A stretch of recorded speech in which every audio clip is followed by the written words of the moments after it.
Welcome to Dax Machina. Join us as we explore the mysteries of this world. Cryptids, monsters, macabre tales, and horror stories abound. Could they be true? Are monsters real?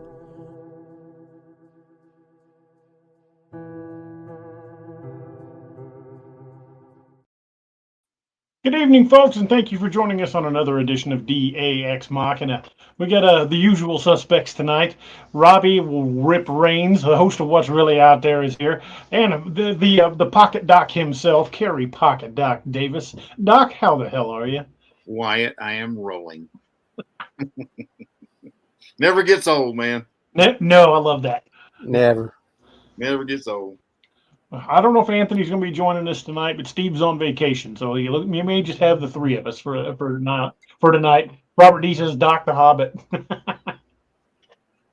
It's what it is, man. He's the tactical Smurf. Gravity. Tactical Smurf.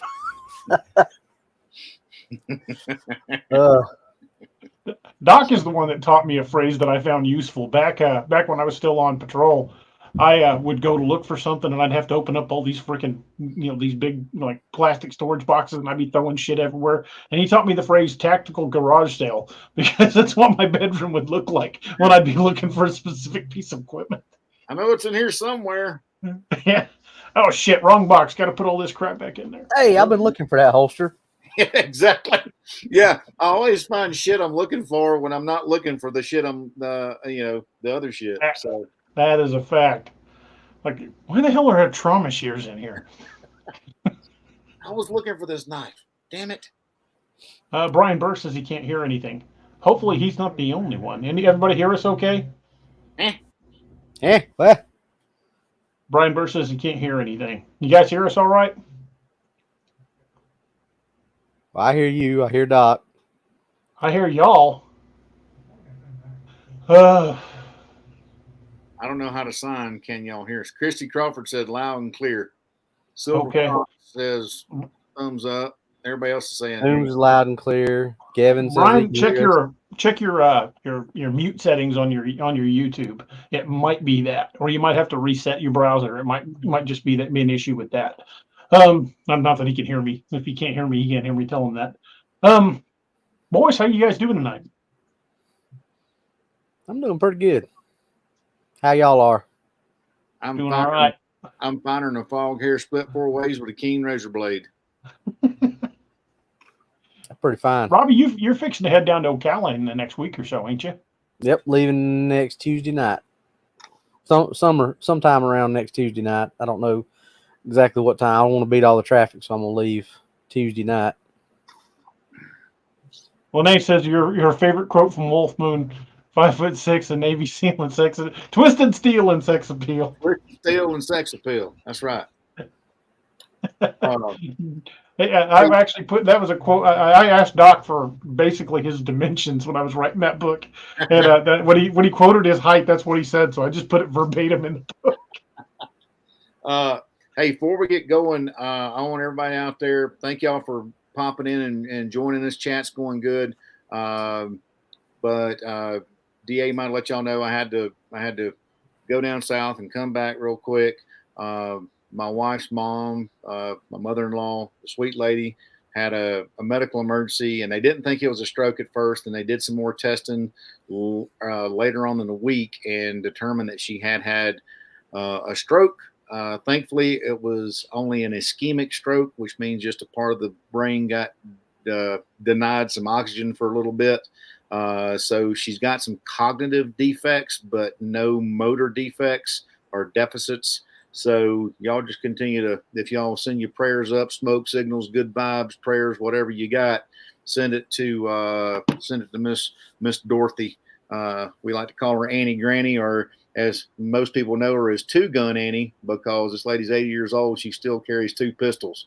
So, not right now, she doesn't, but because of the confusion. But y'all, if y'all would just send some good energy her way.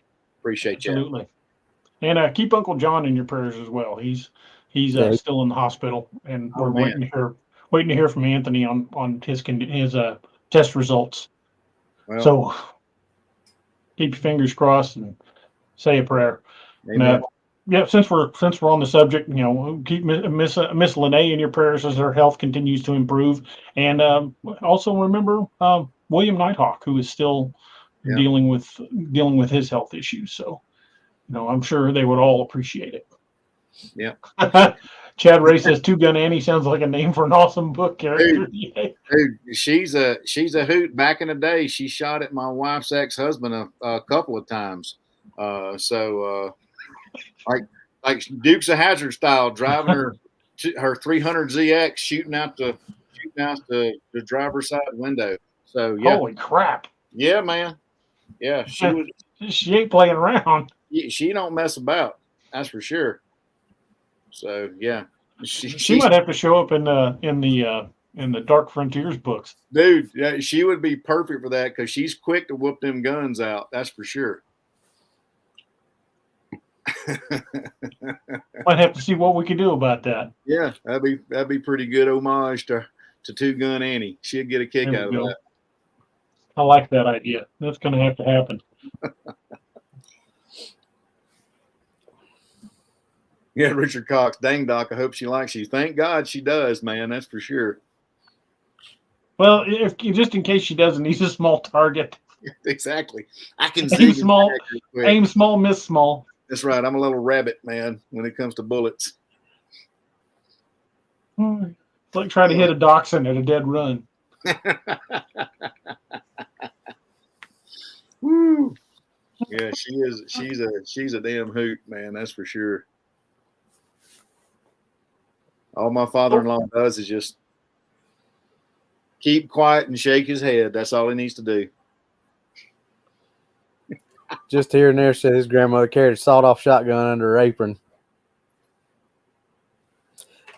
That's all right then. Right there. That's pretty rad. Yeah. It kind of reminds me of my grandmother. She was one tough old lady. I imagine it wasn't too much arguing when she said go get a switch. Yeah, carrying a sawed-off shotgun under her apron. Yes, ma'am. You want to switch or? I'll drag the whole tree in for you if you want me to. You just pick one. I'll bring the whole tree. You just pick one. That's right. I'll drag as much as I can drag. Yeah, pick whichever one you want to beat me with. I'm fine with it. Well, you ain't ever had to go pick your own switch. You've missed out in life. Woo. And you best not pick the one that's too small, neither. And word of advice, stay away from a willow branch. Lord have mercy. Man, my grandma had a willow tree out in her front yard. Oh, man.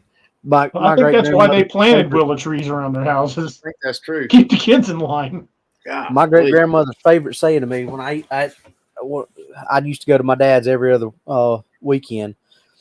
So if I was getting in trouble about the time it was time for me to go to my dad, she'd be like, "You don't want to go to your dad's with stripes on your legs."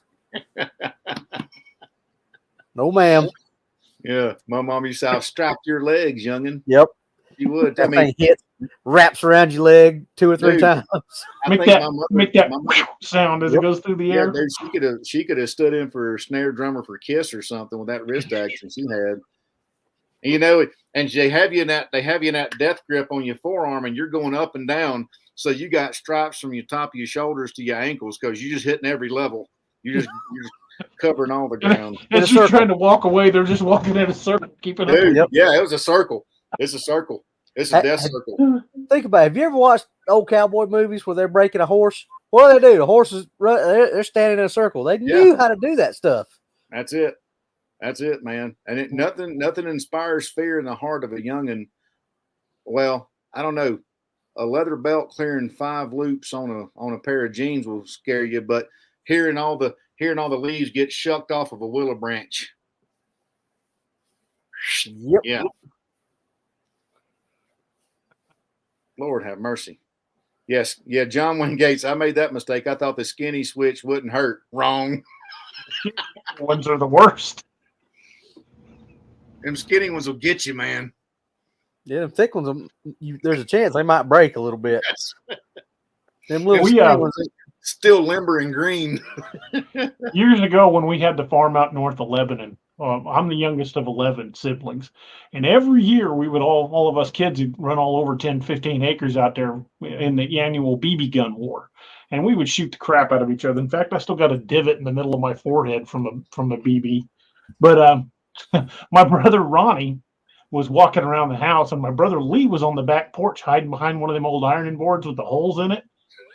And he popped up and shot, and it went right through one of those holes and lodged in the corner of his eye. Of course, that was back in the days, the old party line telephones, and my mom calls the emergency room in Lebanon, and she tells them what's going on. We were out there shooting at each other with BB guns, and my brother got a BB lodged in his eye. And the doctor goes, is he calm enough that you can get him to the emergency room? She goes, God, I should hope so. He's 35. And my brother that shot him was a cop at the time. They were all grown men. That was the good old days when you're like, hey, don't pump it more than twice. And you're sitting there going, okay.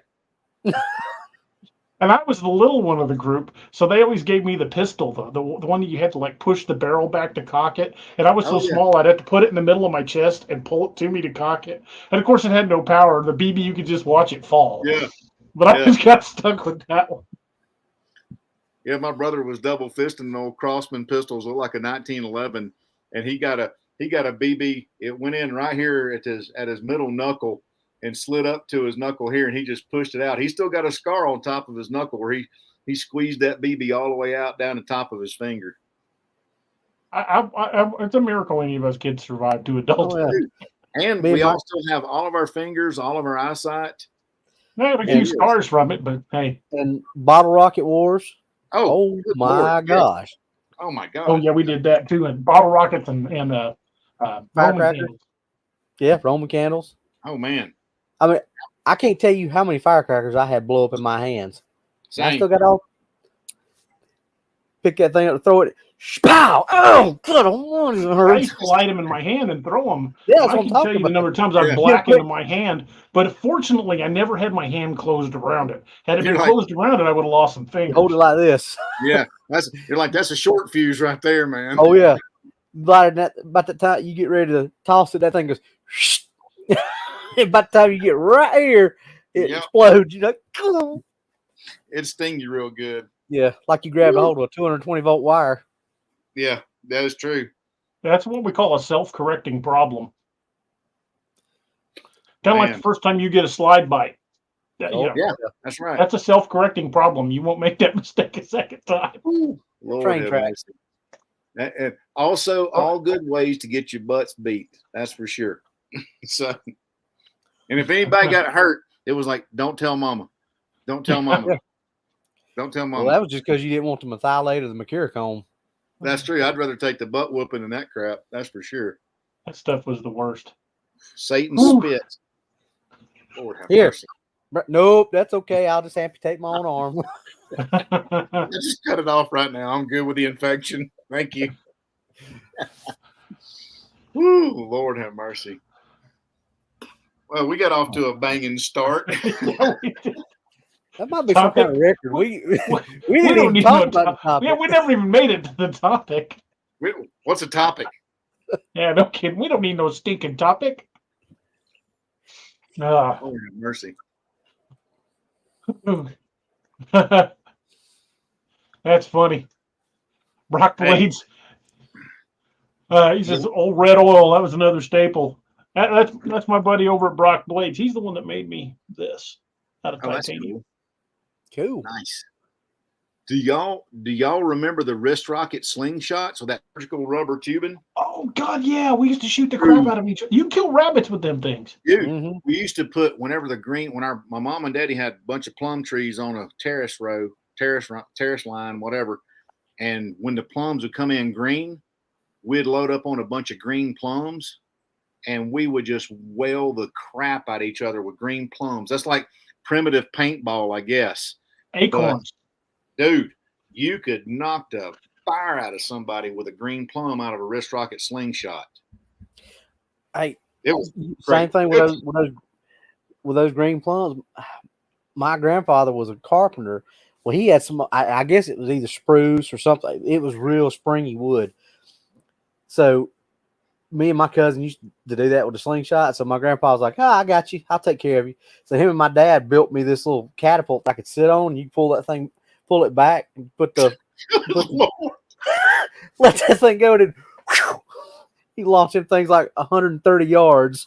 Holy crap, man! See, that's the days before cell phones. When we we did all of the majority of our stupid crap before it could have got put on the internet. Yeah.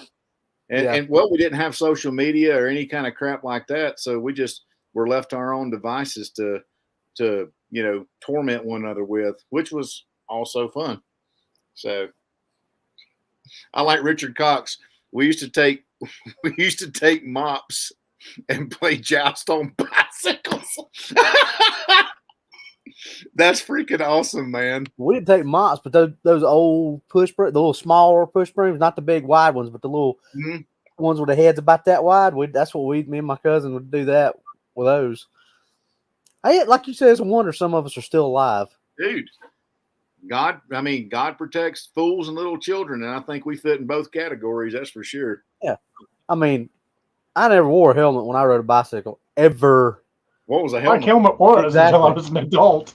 It was flip-flops and a tank top and shorts. That was the uniform of the day. We grew up in the skateboarding era, unfortunately. But this country boy was not a skateboarder, although I thought I was. Well, my dad bought me one for my birthday. And he was like, "Okay, well, you want to go up to that new housing development they built up above the house and skate?" And I'm like, "Yeah, I'm a skateboarder. Let's go." So he takes me up the top of the hill on this asphalt paved road. He says, "All right, go ahead. I'll fall behind you in the truck." So I take off because I just watched that movie, whatever, with Christian Slater in it, where he's taking off down the hill. So I'm going off down the hill. All of a sudden, that board starts wobbling underneath me, and I'm like, My dad tells this story to this day. He said it was hilarious because I jumped off because the board started wobbling, and I made it about 4 steps because, we had to be going at least 20 miles an hour. And I jumped off. He said my feet kept up about 2 or 3 steps, and it just like, whoosh, and it was like slow motion. Over tea kettle. Here comes the asphalt, and I hit and roll. Rolling down the hill. My dad said he's driving a truck, looking at me like, "Where's he at? Where's he at? Where's he at?" Oh, and you know this too, DA and Robbie, man. Growing up with our bicycles, we'd build the jankiest ass ramps that we could find. That's when you had those old galvanized steel trash cans, and we'd see how many trash cans we'd clear. We'd take a concrete block and a 2x4 and convince ourselves we could drive right up that 2x4. Oh yeah. You can't tell me how many times I went over a set of handlebars because I couldn't make it up the 2x4. And then we got 3-wheelers and 4-wheelers. Angie's got a good story. Her and her friend Susie were on a 4-wheeler, and they jumped the ditch out in front of their house on a main road, Highway 98, right there in Sanford, Mississippi. And it unasked both of them in midair when they hit. And when they hit, they went like that. And the 4-wheeler kept on going down the highway. So they was running down the highway chasing this errant 4-wheeler with no rider, praying to God it didn't get run out in traffic. It's a wonder we all didn't get killed, man. Oh, yeah. So what's our topic tonight? Well, we was talking about Dogman, but talking about idiotic crap we did as kids seems to be the order of the day. My nephew Randy and I, we found a go-kart frame in the trash. Had tires on, no motor, and we brought it home and we were going to try to figure out a way to put a motor on it. And my dad's like, "I ain't got a lawnmower motor that'll fit that. You need one with a side shaft. You can't just put a regular lawnmower motor on there." And so we were trying to figure it out. My Uncle Ed's like, "Hey, I got something for you," and he had an old all but worn out 18-inch McCulloch chainsaw, and he took the engine off of that and put that on there and wired the trigger up to the handle of the steering wheel. Oh my God, that thing was fast. Holy crap, Rocket Man. My dad made us get rid of it. God, we would go shooting by the house. We would go shooting by the house, blowing stop signs at 70 miles an hour. Good Lord. It's a miracle we didn't die on that thing. 2-stroke on methamphetamine, man. Good Lord. Mm. Whew. Mercy. That was a good start to the show. We're at 148 folks. Thank y'all for tuning in tonight. We hadn't got the topic yet, but we're having a good time. Hope y'all are too. We're going to talk about the Dogman. The Dogman. Dogman. D-A-W-G. Dog. D-A-W-G man. That's right. He's from Georgia. He's the redneck version. He's half man, half Pekingese. He's been happy at the college football landscape the past 2 years. Yes, sir. Go Dogs. Yep. So he's the dog man. Oh, I gotta try to quit laughing so we can actually get onto a serious topic. We done broke DA, Doc. Oh Lord. Yeah. You guys kill me. Rock Blades, I'd be disappointed if y'all did stay on topic. We would too, man. That's what makes the show so much fun. Yeah, sometimes we kind of hit all around the topic. We never quite stick to it. We kind of take the long way around the barn. The topic's in there somewhere. Yeah, we'll get there eventually. Yeah, exactly. It's kind of like back in the day before GPS, looking for somebody's house that lives in the country. You might not find it the first time, but you'll get there eventually. Go down there and turn by that old stump that Fred had 2 or 3 years ago. You know where Pickens' barn used to be? Yeah. Used to be? The one that burned down 2 years ago? Yeah. If you go past there, you done gone too far. If you go the railroad tracks, you done gone way too far. He turn back around, go to where Lim used to have that old beef critter. Yeah, I talk about that in my classes about giving 911 specific locations and versus southern directions, and there's something to be said about that. I said, give them specific directions, not southern directions. Southern directions. What farm road is on? Hell, I don't know. Hey, William's on. Hey, William. Hey, Naomi. William, how you doing, brother?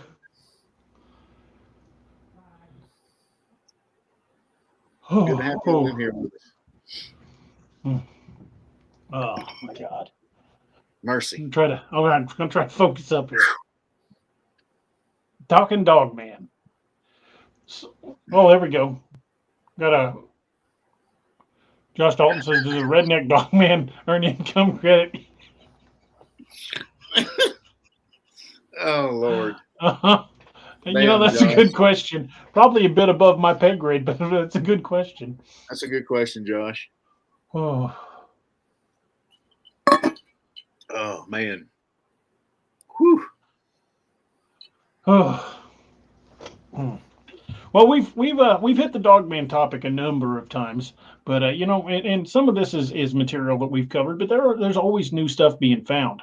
For example, one of the things we've only kind of briefly touched on is the Scottish version of the Dogman, what they call the Wolver. The Wolver I find interesting because it's not considered evil. In fact, it's considered helpful. And a lot of times it's protected villages, and when people were having hard times, it would leave fish on their doorstep, which gives it an odd connection to water. Why fish? It always seems to leave fish, not other food items. But it's seen as a helpful spirit, and I don't know if it's because of the different terrain, or if the Scottish people themselves are more terrifying than a Dogman. But I know my family's all Scots, and I think we can probably cop to that. At least hairier than one. How you think they survive in them kilts all winter? No kidding. We've got some hairy legs down there. Paul Webb wanted to know we found out any more about the FedEx man. It was an Amazon driver, and they have released nothing else. There's nothing ever come to light. Still open. Yeah, it's considered an open case, and you can't get a copy of the records. I'm surprised they hadn't hidden everything like all that other stuff. Well, there's a lot of those mysterious animal attacks going around. The hunter, they're calling after that. Yep. There was a hunter went missing, and they found him dead. The weird part about him was they said he got lost tracking a deer. One, it wasn't that cold that night. It didn't drop down cold enough. He should have died of exposure because he was dressed for deer hunting.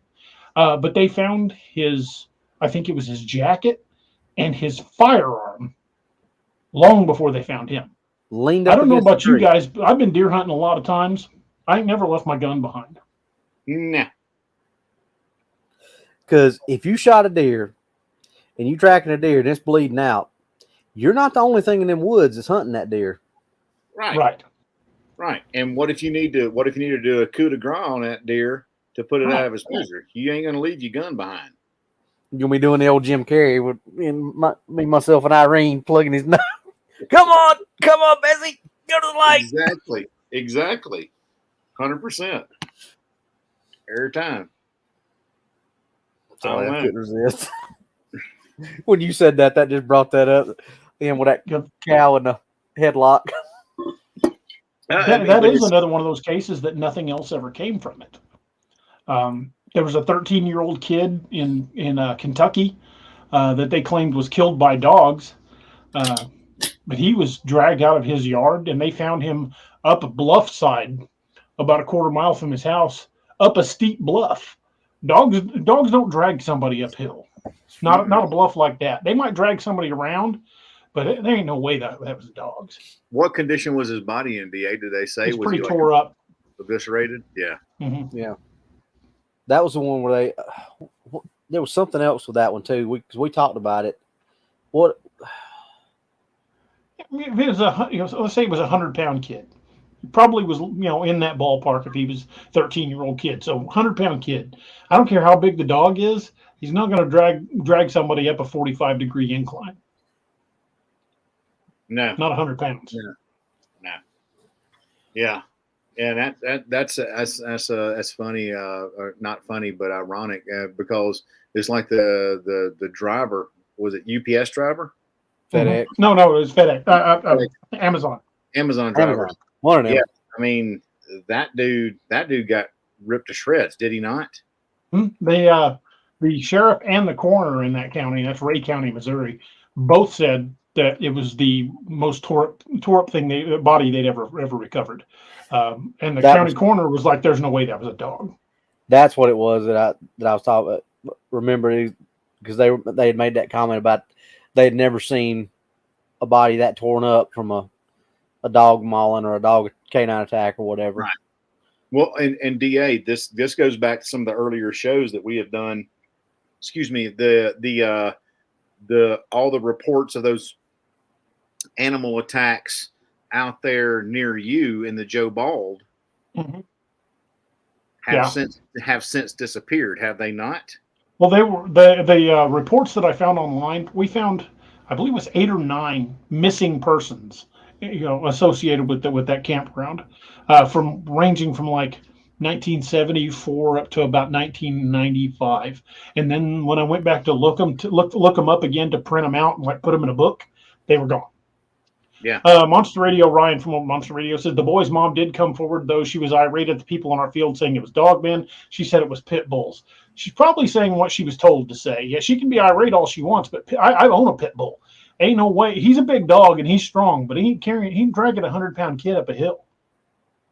Right. I mean, here the typical nature of animals during an animal attack is they're going to shred them where they are. Right. And that's where you're gonna find them, was where the point of attack happened typically. Lene says, question, do you guys on the panel believe Dogman and other cryptids are beginning to actively hunt people as a food source? I think they've been doing it all along. I just think it's becoming more noticeable now that people are able to document their location with a cell phone. I mean, how many times over the last 40, 50 years has somebody just gone missing out on a trail, and they're like, oh, well, they probably just got lost. Well, yeah. And let's look at also territorial encroachment too. Mm-hmm. I mean, and what we talked about, transient population that nobody can track. I mean, how many years has stuff like that been a food source for them? Yeah. I mean, Noah brings up a good point. The easiest thing today is to blame everything on pit bulls. When I was a county deputy, just out here by Fellows Lake, which is one of the big aquifers that city utilities uses for water storage. You can fish there. You're not allowed to swim in it because it's what will be eventually be drinking water. Just down from Fellows Lake was this massive freaking homeless camp. There were probably 120 people lived out there. And it was there for years. And last time we drove out there, granted, they're trying, I know they've been trying to clean that area up and improve the Fellows Lake district, but that whole homeless camp was not in the park itself. It was down the river from it. It's gone. Not so much as a sign. The whole area's been completely cleared out. Now, granted, county could have gone in and run them out, but I still got a lot of friends at county, and I would have heard something about it. And this is in relation to that 13-year-old boy. Henry White Jr. says, it's a good comment. A bear and a mountain lion could take him up, but would have cached him. Yep. Which That's means true. they would have buried and covered to kill. Yeah. Ryan says, makes you wonder if all the wood knocking and calling that we do has made Sasquatch react aggressively. That's why I'm against knocks and baiting. I don't do knocks. Yeah, I don't do calls. Yeah, I just don't do it. I mean, I found that when I've gotten my best like vocalizations and best responses is just being quiet. Yeah, I mean, don't present yourself if you got something aggressive out there. My best advice will be is don't present yourself as an easy target. Yeah, I would definitely agree with that. You know, Shade Viking says must have been a pack of wild swamp gas balloons that did it. Yeah. Yeah. Robert D says they seem to be losing their fear of humans. Also, I've noticed that the missing 411s seem to be on the rise, and there are a lot of them. And we know for a fact that the National Park Service has not been forthcoming. There are a lot more than David Paulides has been able to uncover. And when he asked for a Freedom of Information Act release of all missing persons in the park, first they denied that there was ever a record kept of it, which, we all know the government is notorious record keepers because, you don't know when that's going to come in handy. Mm-hmm. Because they like to use facts and figures for justification of budgets and everything else. So missing persons in a national park would be something they would keep track of. Then they told him in order for him to get a copy of that list compiled, they did admit the list was there, but for him to get a copy of it compiled was going to be like $3.8 million or something like that. Some ludicrous amount. Yeah. They just did not want him to have it. And y'all knew or know that he got arrested, right? Paulides? Yeah. I didn't know that. Oh yeah. Well, I got a touch of this yesterday. My buddy Steve was doing some digging into it. He kicked a hornet's nest or an ant's nest that somebody laid the hammer down on him. He was a police officer, right? I knew that. He was somewhere in California. I want to say it was like San Francisco or something like that. This is the gist of the story that I was told. He was doing his 411 stuff throughout all this, but he taught some kind of civic leadership class in his department, and he was he was teaching a class to young girls and young ladies that wanted to better themselves in business and all this kind of stuff. So supposedly he was teaching this per his department. It was kind of like a Citizens Academy type thing.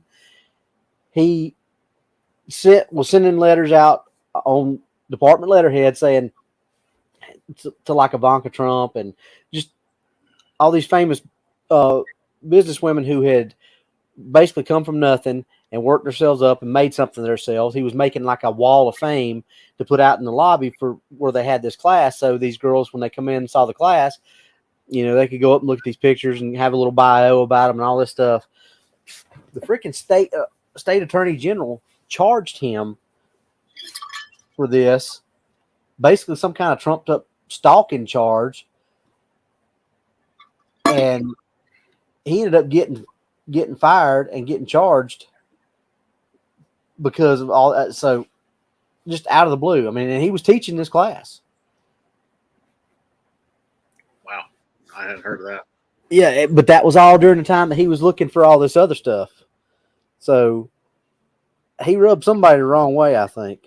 And Ellen Lindsay says While working as a court liaison officer in 96, David was charged with a misdemeanor count of falsely soliciting, among others, Lionel Richie's signature for charity. Yep, that was kind of what he was. They were building some kind of wall of fame for the class that they were teaching, just so people could see. And it was the email said, "Hey, I'm so and so from such and such department. We're teaching this class on blah blah blah, and we're wanting people who have kind of built themselves from the rags to riches type thing. Is there any way you could send an autograph picture so we can put it up in our police department for these classes?" Something generic like that. Nothing like, but it was some kind of trumped up generic stalking charge that and it wasn't his agency that charged him. It was like the state attorney general for California, which doesn't surprise me coming from California. Shocker. Somebody mentioned just a minute ago the missing 411, the hunters. This is one I've watched several times. This one always really I find most compelling because they're missing cases involving armed hunters. Now, granted, a couple of the cases, they were older fellas that, were up there in age. One of them was a World War II vet, a former Army Ranger. But he was I don't think he was in his 90s when he disappeared, but he wasn't out in the woods by himself. They were scattered down at like 30-yard intervals down this one section of woods where they all hunted together, and they would try to drive the deer toward some of the older hunters so they wouldn't, they didn't have to get up and move around. Apparently they went to check on him and he was just gone in an area he'd hunted his whole life. And his children said he didn't have dementia. He was clear as a bell. And they searched hundreds of square miles around that area and never found a trace of him. So you're not going to tell me a 95-year-old man walked out of those woods. No, they didn't even find it. They didn't even find his weapon. Nope, never found his weapon. Like he disappeared like a fart in the wind, man. He was gone. Weird stuff. Well, the thing is I've talked to a lot of hunters, Anthony included, if Anthony was here, that had a Bigfoot in the crosshairs of the rifle. I know personally 4 or 5 guys that have told me that story. And these are people I've known for a while. But I've probably collected another dozen stories on top of that from people that I just met at like a convention or stuff that told me, hey, I was out in the woods one time sitting in a deer stand, saw something move, thought it was a deer, put my sights on it, and I saw what I thought was a dude in a gorilla suit. He says, but they would say, it's like 7.5 feet tall. So unless there was somebody from the NBA out there in a gorilla suit, I don't know what the hell I saw. These guys had one in their crosshairs and didn't take the shot. I think the missing 411 cases were hunters. I think there were guys that took the shot. And it pissed them off.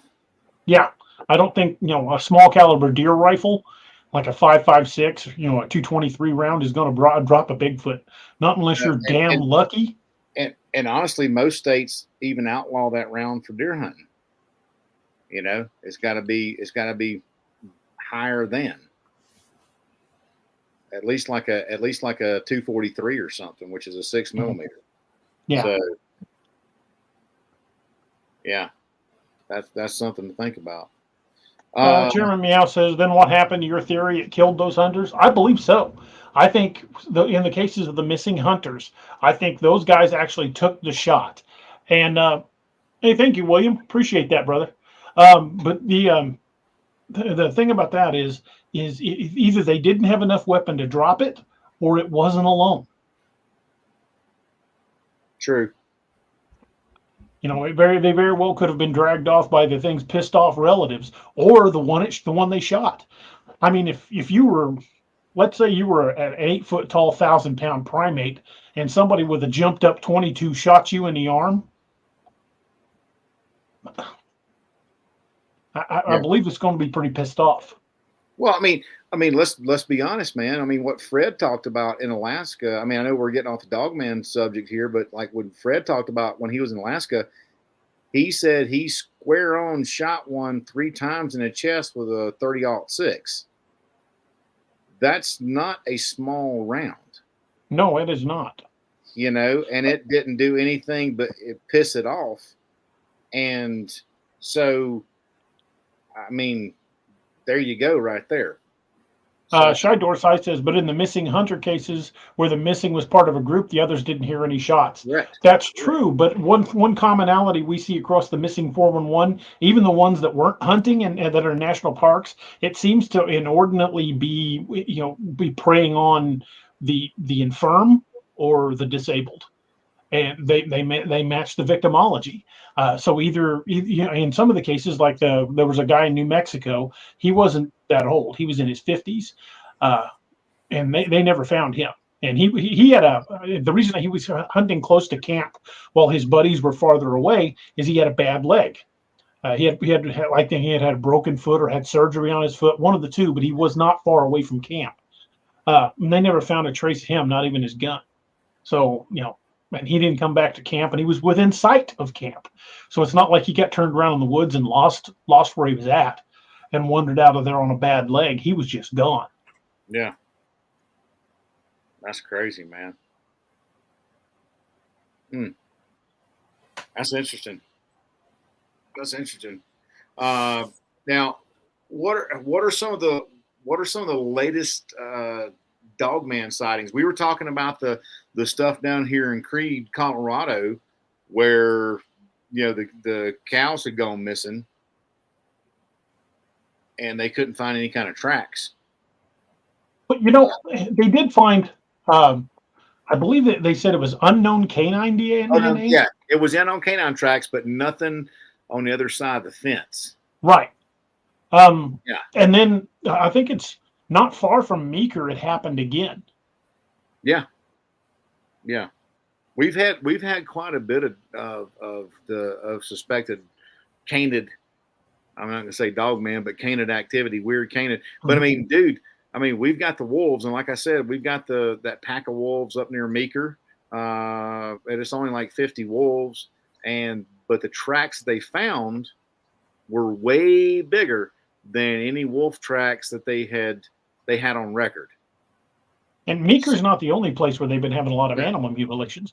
There was an entire herd of sheep massacred in Ireland, and they found odd canine tracks. There have been livestock massacred in Australia. There was an entire herd of sheep killed on the Navajo reservation, and they found massive canine tracks. Yeah. But the thing is what's weird about that is you always hear about the event, but the follow-ups either get buried or they don't follow up at all, which to me leads me to believe the investigators found something they weren't supposed to find. Yeah, that's always highly suspect whenever the information trail just completely just drops off a freaking cliff into a chasm, Chairman Meow's got a good point. He says, what about the guys who claims to have dropped these things? What happens to any of the bodies? Heard about the feds taking them? I've heard a lot about feds showing up and taking bodies, or, like in the case of Joe, the truck driver who shot a dogman in the head. Before he could get his truck turned around and come back, there were already people there who claimed he had killed one of their assets. So, I think the government are well aware of these things, and they monitor them. Okay, just like the truck driver that says he shot one in the face with that 45/410, and he got accosted right up the road by some folks wearing polos and khakis and everything else, driving a GOV. Is that not suspect or what? You know what I mean? Yeah, exactly. Ryan from Monster Radio says, if Bigfoot is related to any type of simian, headshots would not be as effective as people think. The gorilla skull is a lot thicker than people think. Imagine a Bigfoot skull. We've been saying that for a while. Yeah. That's why, a lot of these times when people, swear to God, I shot at center mass. This is a lot denser muscle and thicker bone than you would find on your average human. Not only that, we've seen studies done of law enforcement agencies, cops who are trained to operate under stress. Marksmanship drops to less than 10% in a critical situation. Yeah. So you might have thought you hit it, but if you've got a 1,000-pound gorilla coming at you, you might not be hitting it. You can actually have like a 50% degradation in accuracy. And I'm gonna say this too: all the ballistics classes I've been through and all the casualties I've seen, dude, this is not a scientific measurement at all, but bullets do weird shit. And if you got something like he said about the skull, I've seen people shot right in the running lights, right between the running lights with a 45 ACP, you know, God's gun, because I carry a 45 because they don't make a 46 type of thing. And the bullet has gone completely around the skull underneath the scalp and popped out the back. So, and that's on a human skull. So a headshot, unless you get it in the ocular cavity, you know, or hit it right here in the mandible, you know, or I'm sorry, the maxilla, up here beneath the nose. I mean, if you hit a round skull at an angle, you're gonna plow a chunk of flesh, take some hair, but it may not punch that skull. That's Skull shots are not the be all end all that people seem to think they are. That's why snipers aim for what they call the apricot. It's this area right about here that goes straight back to the brainstem. Yeah, you see them putting bullets between eyes. They look for that sweet spot. Well, they don't even talk about the T-box anymore much. Yeah, right. You're talking a straight-on shot. Yeah, I mean, and that's like Robbie. You know, you're not as this is and DA too. This is a straight-on shot, not any kind of angular or anything like that. I mean, and what apex predator is going to sit there and go, you know, just okay, right here, right in the kisser. You know, I mean, nothing. It's going to be moving just like it normally does. So. Yeah, that's always not necessarily the stopping shot. Think about the way you wrote that scene in Lakeview Man, DA, when Clark finally has his confrontation at the cabin, and he talks about he lines up for a straight shot, and the thing started moving sideways.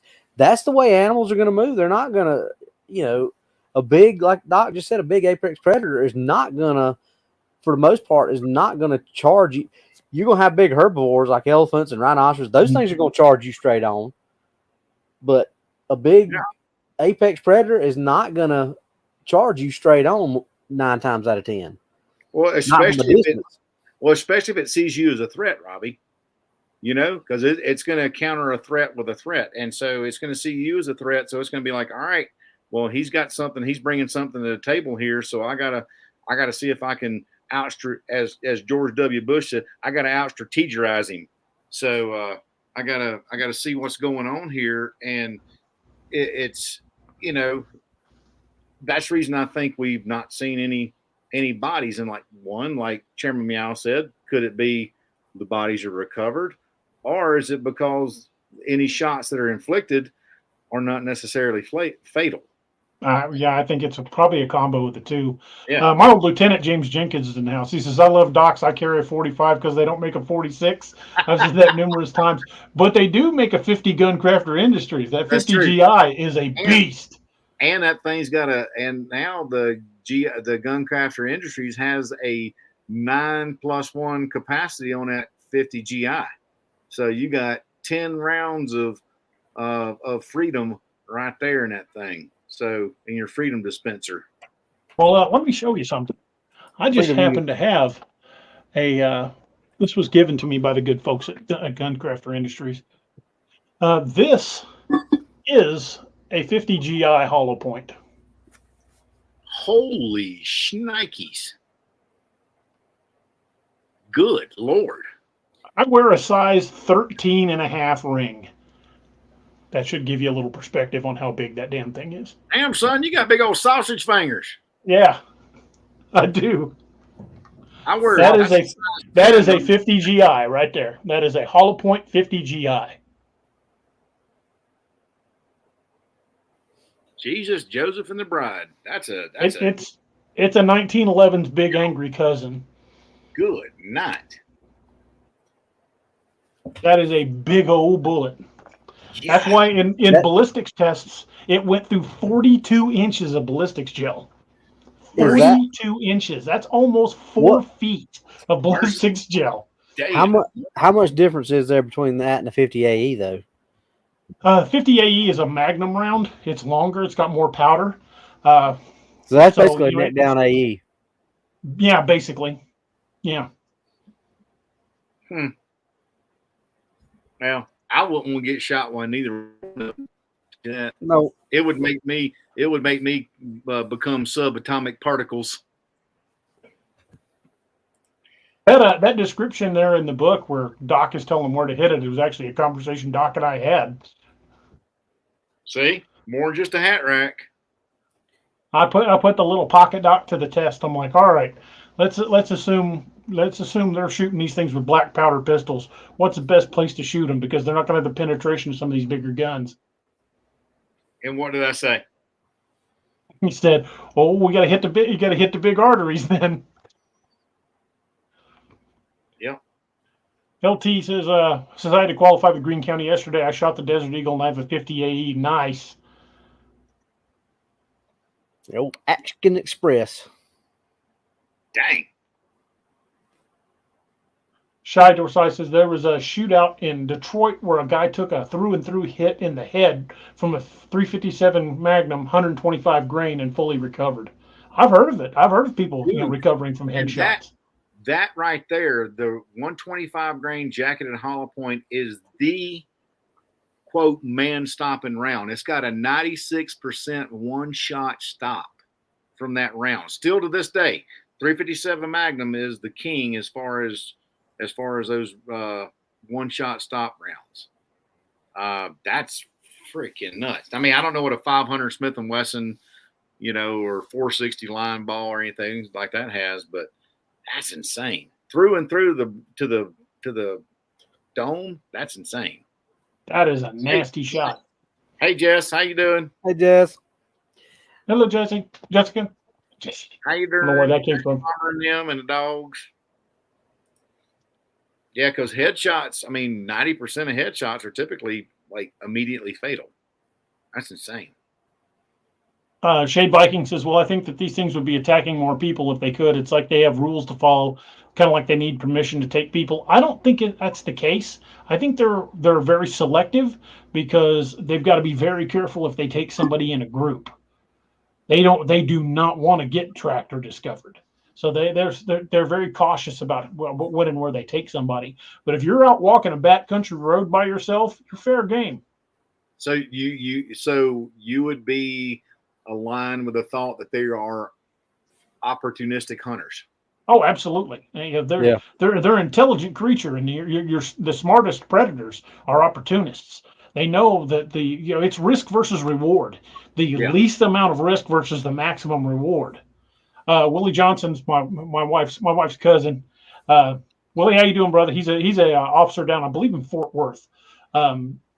Thank you for your service, man, and you be safe. He says Texas DPS uses the 357. The 357 SIG or the Magnum? Yeah, 357 SIG. It's a SIG 226 full stainless 357 SIG. And that 357 SIG is an ass stomper of a round. It's a 9mm neck down in a 40 cal casing.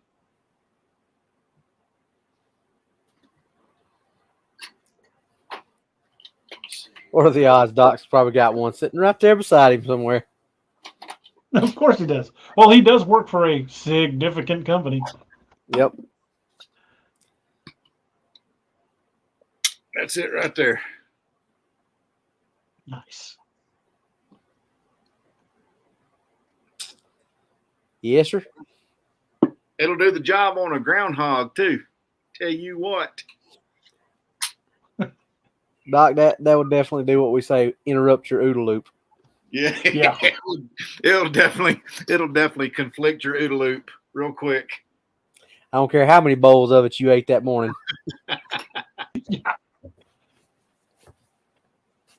So DA, latest Dogman suspected or confirmed sightings.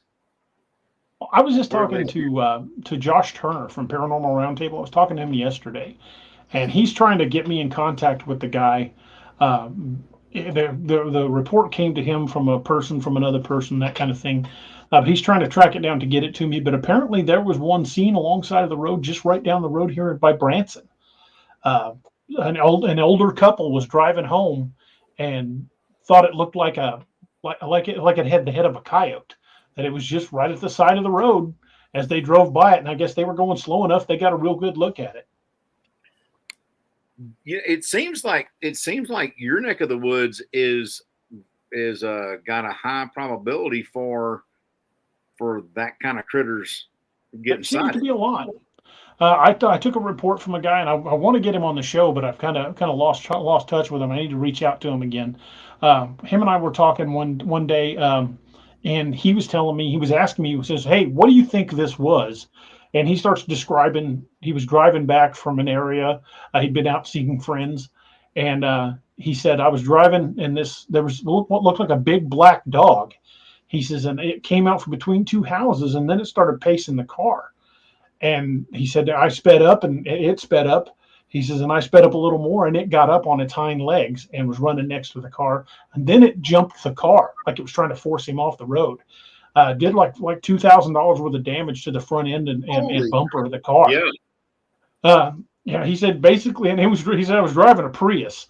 He said, so, he didn't want to get forced off the road because he didn't figure he was going to outrun it. He said, what the hell was that? I said, that sounds like a dog, man. Dang. And he said, well, he said it wasn't big. He was only like 5.5, 6 feet tall. It was built lean, but it was quick, and it was completely black. And he was pretty shook up when he was telling me the story. I said, can you tell me where this was? He goes, are you familiar with a place down by Kimberling City called Joe Bald? I said, yeah. He goes, I was driving by the old Joe Bald campground when that thing came out from behind the house. Which is where you and y'all had your sighting up there. Exactly. So do you think that could have been a juvenile? I think so. Yeah, from the size that he's describing, I think it was a juvie. Dang. Ooh. Hope I'd been wearing my brown pants when I was driving that car. Yeah, he was not happy. He said it did a lot of damage to him. He didn't try to explain it. So like, what did this to your car? And the guy at the body shop thought he was crazy. A werewolf. Yeah, I mean, who's gonna freaking werewolf attacked my car. Yeah. What were you smoking? Yeah. Hey, y'all carry on. I gotta let the old man out. I'll be right back. Okay, not a problem.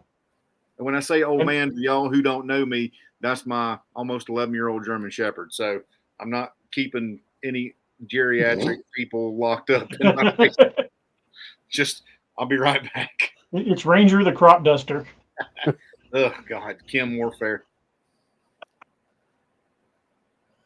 But Mammoth Caves, they're in Kentucky, right? Mm-hmm. And LBL in Missouri, where you're at, and Werewolf Springs in Tennessee. Well, LBL's in Kentucky on the Kentucky-Tennessee border, but it's 6 hours from where I'm at. I mean, and most of that's in Missouri. Well, so it's really close to the Missouri border. But this is that's that triangle that I was talking to you about before that Johnny was talking about. I mean, that's what is it with these triangles that, all this mysterious stuff happens in?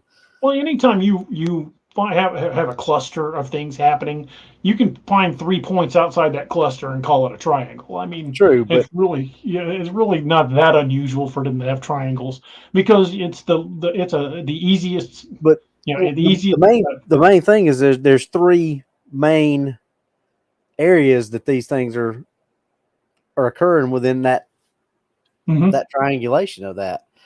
Yeah. And we've talked about some of the bad juju that is in the LBL, before. Obviously we did that show on Werewolf Springs and they felt like there was some kind of. Well, the Werewolf Springs story is still terrifying. I mean, that thing's killed people. There are hikers that have gone missing in that area even recently. But the funny thing is, when I was with a certain Dogman group that I'm no longer a part of, who should not be named, one of the things that we did notice from the pattern of reports was that far and away the majority of reports that they received came from the Midwest. Now, it's not saying that Dogman aren't reported in other states, but it seems to be a lot more active, and I'm going to guess because of the confluence of 3 major rivers: Mississippi, the Missouri, and the Ohio. And the confluence of those 3 rivers is not far apart. Mm-mm.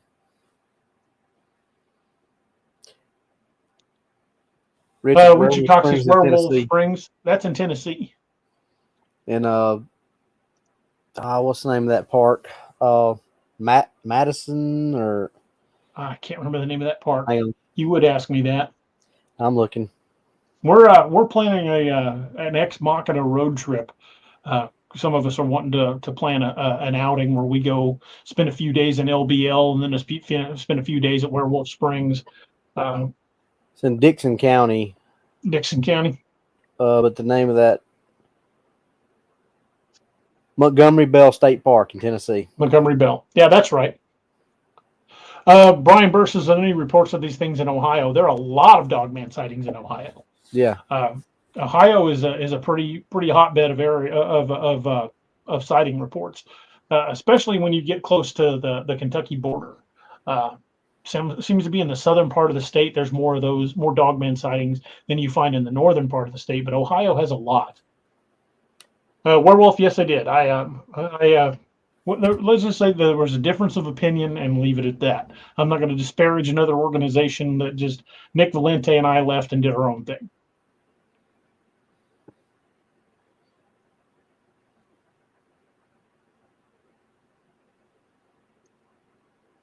Edward Kung Fu Mashburn says, they said that from 1975 till now, over 20 men have died that were in the military here in North Carolina.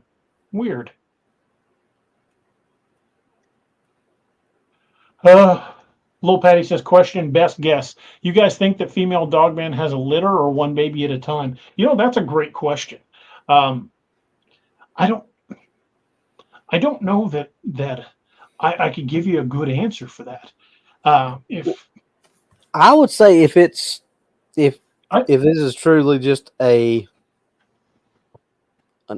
animal, or like we have speculated, maybe as some kind of offshoot of the dire wolf or something like that, it probably would have a litter. But if it's more along the lines of something else, Doc, what do you think? You're the medical expert of the group.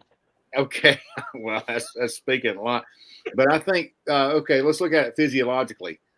Canines have multiple teats, yeah.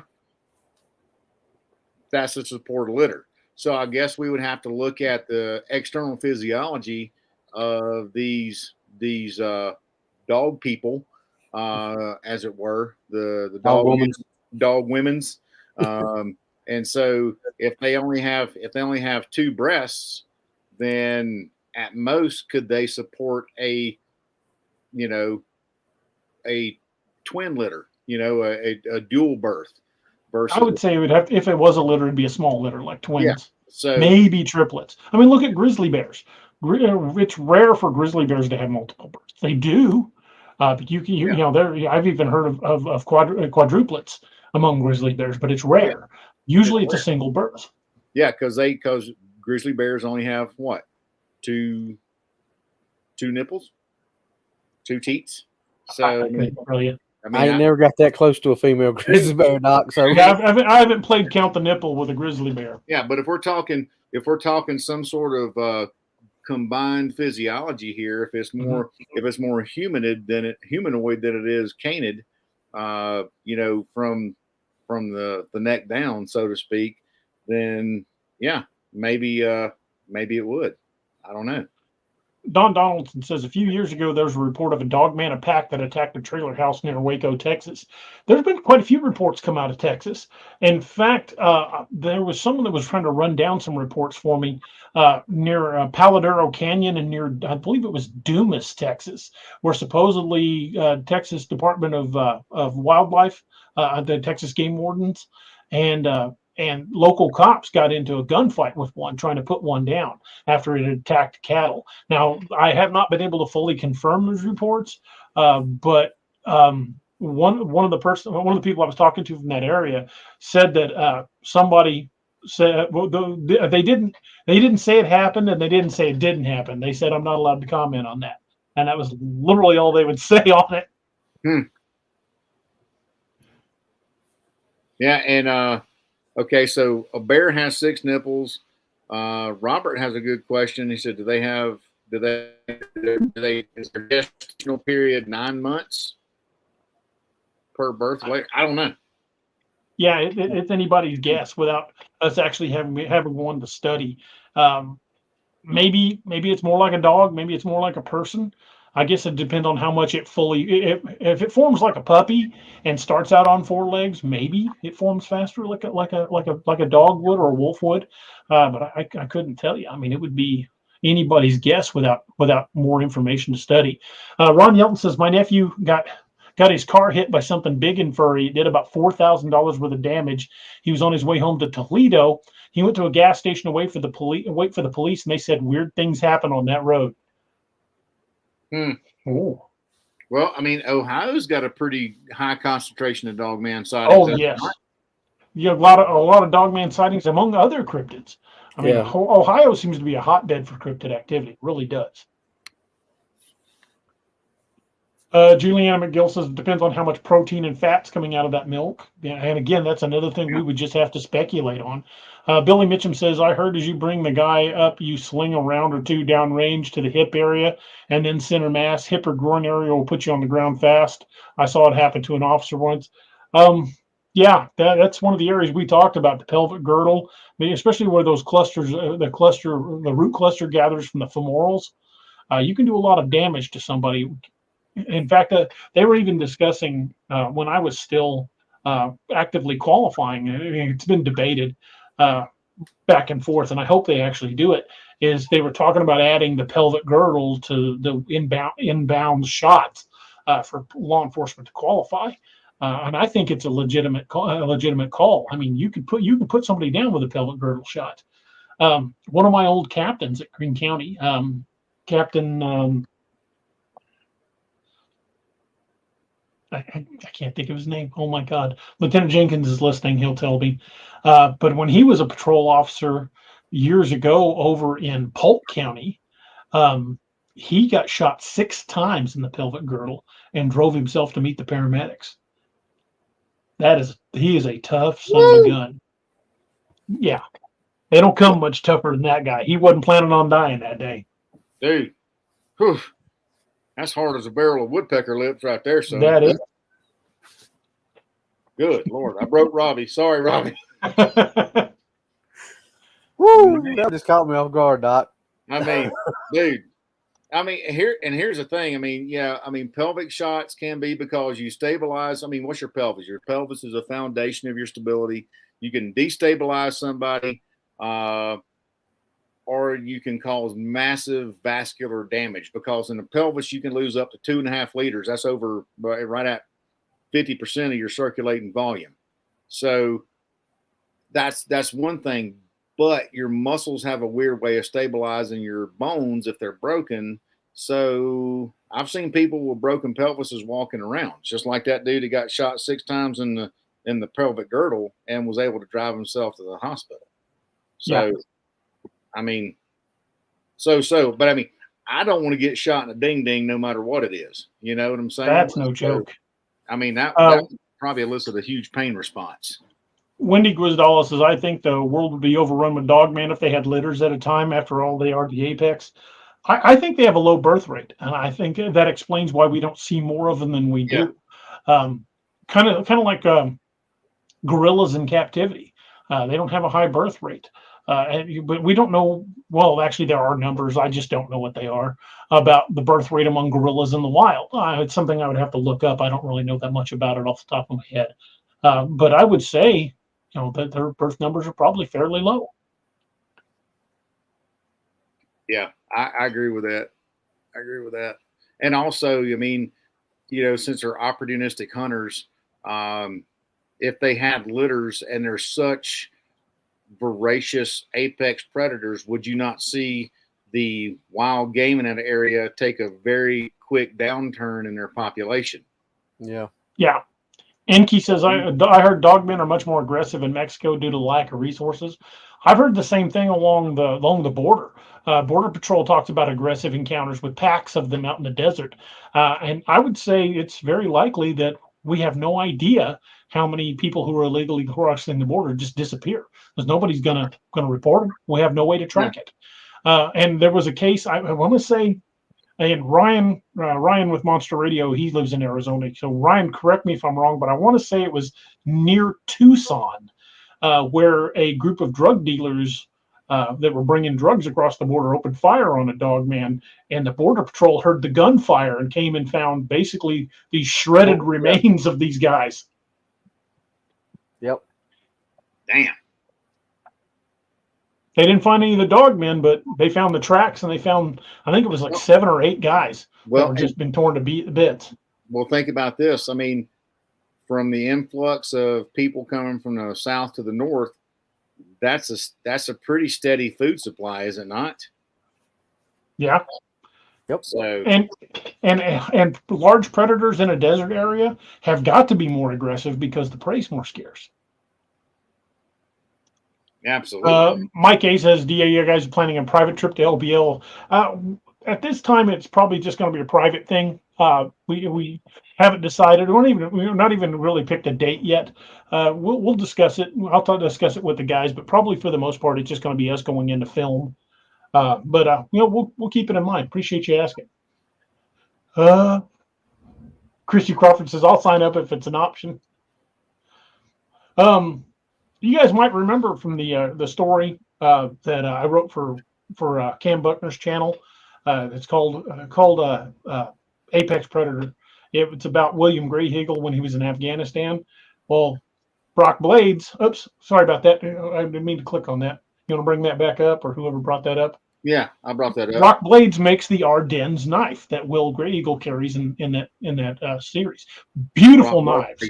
Sweet knives. Yeah, man. absolutely beautiful handmade knives. One of these days when I've got the money, I'm going to get one of those Ardennes. I want one so bad. Hey, man, I'll trade you some med kits for some knives. Come on. Just You saying. guys might be able to work something out. I'm all about horse trading.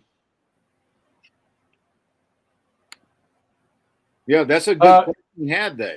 You know, about the inbreeding and the small clans and everything.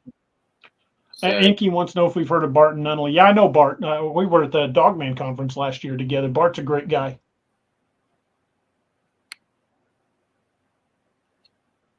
Sorry, I was trying to catch up on the. You keep staying way behind. Brock Blade says my department advises pelvic shots or head shots as a failure drill. That's good advice. Yeah. Yep. I know when we would do close contact drills, or what they would refer to as the zipper drill, you would slap off the target, draw your arm in, and tap, tap, tap, tap. Yeah. We would do those, and my first 2 rounds were always in the pelvis. We were teaching that in some of my defensive pistol classes up there at that significant academy. So yeah. Yeah, we called it rock lock because you locked in, then you just rock back and fire. Yeah. We had a term that we used for it, and I can't remember what it is off the top of my head. It's going to drive me nuts, but it was combat tuck. You just pop, pop, pop, pop, pop. Called it the combat tuck. Chickenbird69 says, hubby and I were driving west towards Evansville, early 90s. A huge white dog-like beast slammed into us. Hubby fought the wheel and kept driving. There was blood and white fur on our car next morning. So was it bipedal? White dog-like beast. If it slammed into a moving vehicle, it had to be pretty good size, especially if it left that kind of an imprint. But yeah, I'd like to hear the whole story of that. If you'd like to write that up and email it to me, I would love to read the full story. I'll put my email address up on the.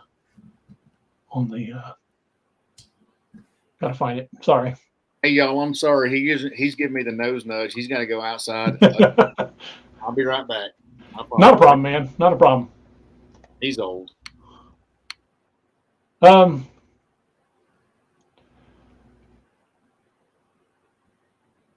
I just saw a comment. It disappeared. Oh. What county, Brock? You mean below me? You mean Anderson? I would think that would be what he means by below Pickens. West Coast, that's Shane over at West Coast Dogman. He says, not all, but some. Got a report from a guy 2 days ago from Rancho Arguez about 3 immigrants on the border shredded to pieces. Not sure if it's Dogman or cartel awaiting more info. Well, cartel probably would have beheaded them, but I can't imagine they would shred them. Paul Webb says in eastern Kentucky, the deer are getting less and less. Castor Pollock says, my son was shot in the pelvic region in Baghdad, Iraq. He made it back, but struggles with pain every day. He's a teacher. Yeah, you sometimes you never fully recover from a gunshot, no matter what they show you on television. There was Captain Lynn. Yeah, Captain Jeremy Lynn. That's right. He's the one that got shot in the pelvic girdle. It was like 6 times. That is, he is the definition of tough. I'm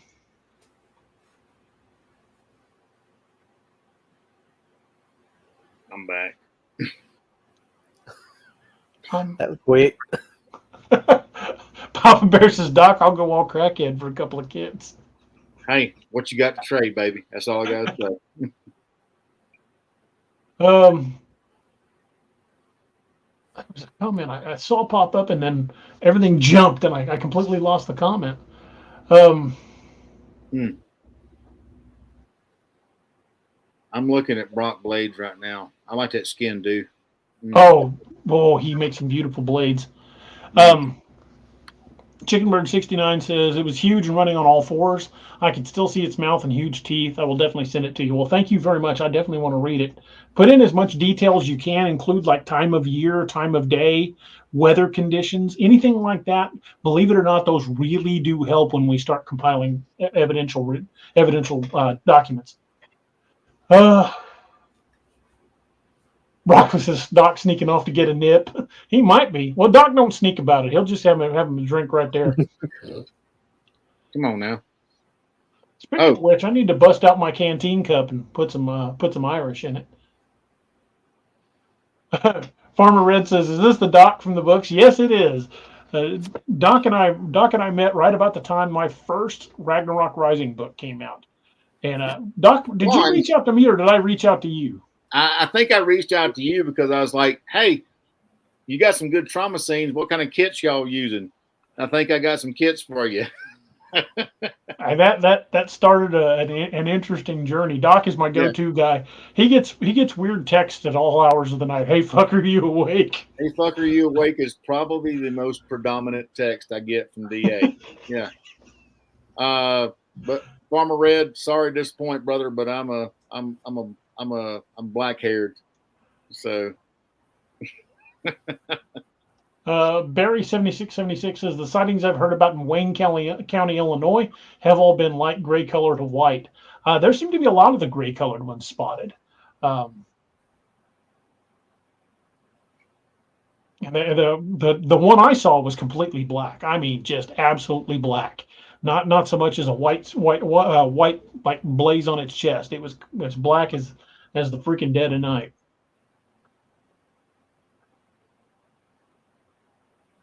Richard Cox, you shut your mouth. The Doc of the books would not be played by Brad Pitt. That's sacrilege. If anything, he'd be played by Mark Dan Wahlberg, okay? Because he's about my size. Or the guy that plays the same character that Mark Wahlberg does on the Shooter series. Have you seen the Shooter series? Yeah. He does a good job. I think he's about the right height. He ain't a big dude. Oh, and he's a good actor. Sorry, sister. My bad. A pint-sized black-haired Doc. Yes, that's correct. Ron Yelton says, do you think these dogmen are portal guardians put here by ancients to keep humans away from the portals? I don't know. I've never observed anything personally that I could consider a portal. I know a lot of people have had sightings that involve portals and things like that. I think that they've been around for a very long time.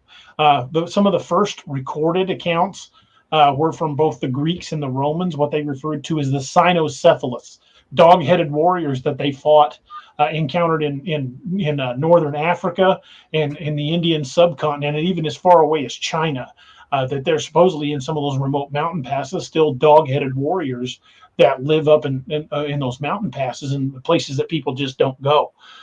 So I don't know about. I can't speak with any authority on them having anything to do with portals. Now I have taken a number of accounts that had to do with graveyards, Not exactly sure why the context of they've been seen in and around graveyards, but it does seem to happen fairly regularly. So yeah, without jumping on the woo train, I can't really speak to portals or anything like that because I've never encountered it. And I'm not discounting it. I'm not saying it doesn't happen. I'm not saying that I'm not saying that people that have had those type of encounters are making it up. I'm not saying that at all. What I am saying is it hasn't happened to me. And because I spent my career in law enforcement, I'm a very physical evidence kind of guy. I look for logical explanations, and we will continue to look for logical explanations until we've exhausted all other options.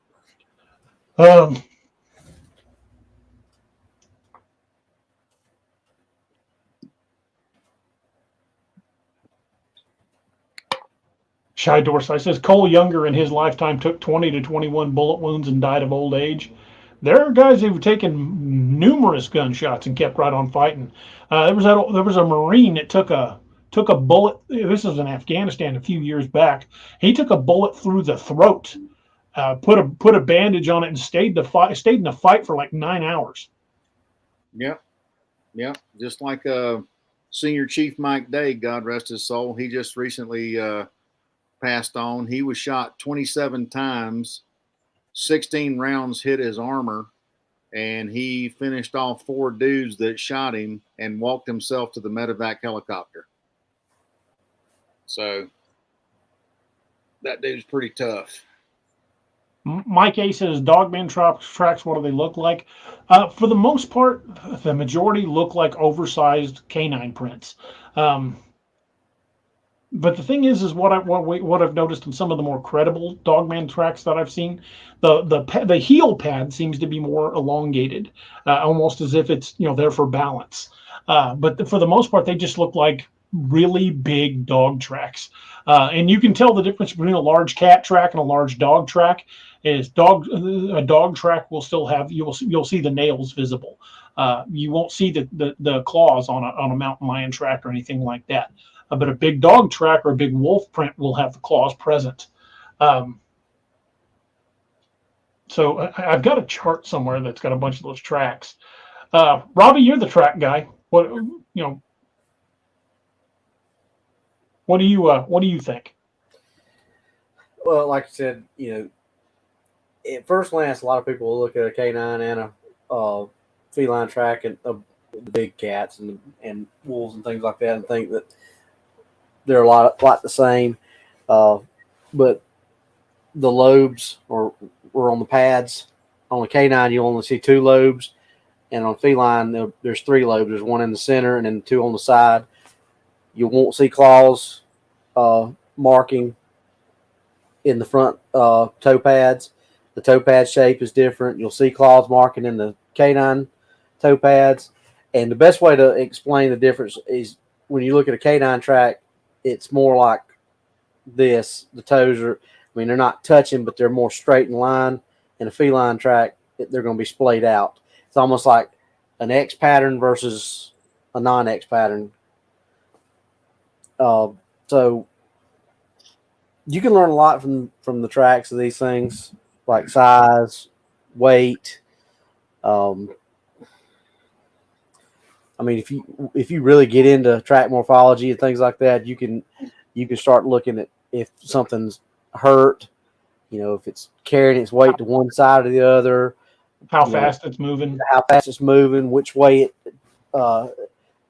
tends to propagate, if it pushes off to the right more than it does to the left, or there's just a lot of stuff that once you really start getting into it, you can just it's like it can make your head swim when you start really looking at some of the things you can read from a track. And I'm not there yet. I want to get there at some point, but there's so much. It's just like we've talked about with backtracking and things like that.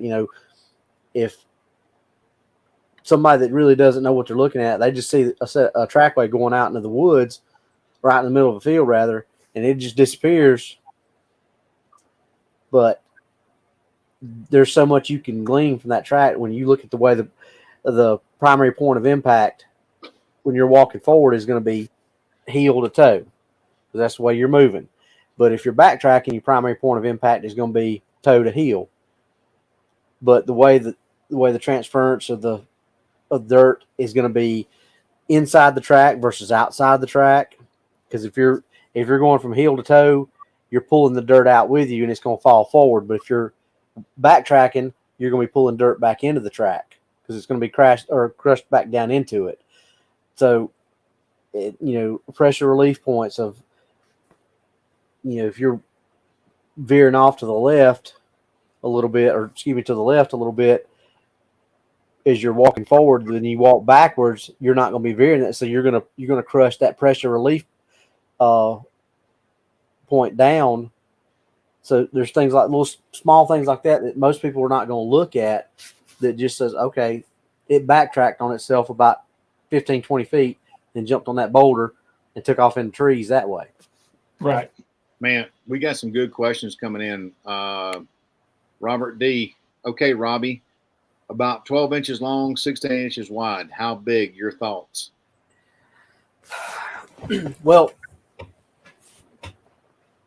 a 12-inch track really is not, because somebody that wears a size, a size 13 is going to be about a 12-inch track. So that's not, the track itself is not that big, and 6 to 8 inches is not that wide. When you think we've gotten tracks that are 16 to 18 inches long, that's a big track. So I would say something with 12-inch track, you're probably looking at 6.5, 7 feet maybe. Probably depend on what you can't, by that you can't tell how much it weighs, because you'd have to look at the impression that it made into the dirt. But I'd say 12 inches is probably 6.5, anywhere from 6.5 to 7 feet would be a safe guess.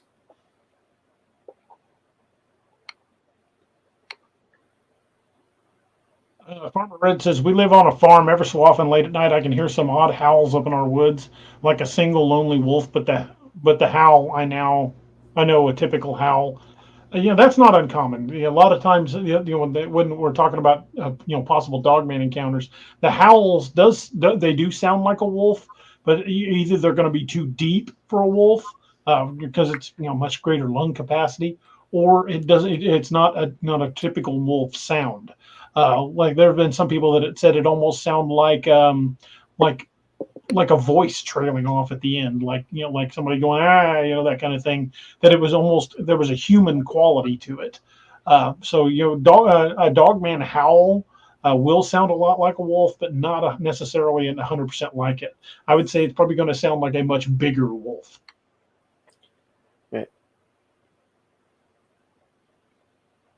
I would have to look at the sightings database again, but I think that there have been some Dogman sightings, but they're near the Georgia line. Johnny that's where he had his sighting, was in Florida. I can't remember what part, but it wasn't. I'd have to go back and listen to our podcast again. But the one Wolfman or Dogman at 70 miles an hour, they were going through one national forest down there. Going through one long stretch. Candy, what area of Florida do you live in? If you don't mind me asking. Just curious. And Robbie, he was saying that 12-inch long by 6 to 8 inches wide is a wolf print. Okay, now that's different, obviously. Yeah. If you're talking about a Bigfoot track, 12 inches is not that big. But if you're talking about a wolf track, 12 inches is that's a big critter. That's pretty massive. For any kind, considering a 200-pound wolf has got maybe a 3 to 4 inch track, that would be a massive animal. 6 to 8 inch wide wolf track, you're probably looking at 600 pounds. You think? I was gonna say Maybe. 800 probably. Yeah, 600 to 800. Yeah. Because if you extrapolate, a 200-pound wolf with a 3-inch track, and you go to 6 to 8 inches. And so think about what kind of soil was it in and what depth was it to? Yeah. What was the depth? Was it dry? Was it muddy? And things like that. 12 inches long and 6 to 8 inches wide is not, if you're talking about a Bigfoot track, is really relatively small. But when you're talking about an actual wolf, that's massive. Okay. Yeah, that is a big, So there's big 12, there's 12 canine right track. there. That's like half of my body length. So, and let's just hit it in the middle. Let's say 7 inches wide. I mean, I got big hands for a little dude, but that's pretty damn wide. that's a big one. Yeah. That's as they say in South Kakalaki, that's a big old feller. That's a big feller right there. That's a big old rascal. That's a big youngin'. I got a question for you guys, and I know this is something we've talked about at on other shows when we talked about Bigfoot. But what do you think the effect of chronic wasting disease among deer would be on dogman populations? That's a good question, because I know we've talked about that before. But As far as them getting affected by it, or them seeking alternate food sources. A little both, either one. Both. It probably had to be both, because obviously, if deer is one of their main food sources, and that chronic waste disease is affecting that main food source, then they obviously have to move to a different food source. Well, and they're obviously sentient creatures, so they had recognized, hey, we don't need to screw with this population any longer. Let's go for alternate food sources. So areas, okay, so let's look at it like this. Areas with high chronic wasting disease populace, would you see farm animals being taken? Would you see pets being taken? Would you see more missing persons reports being reported? I think so.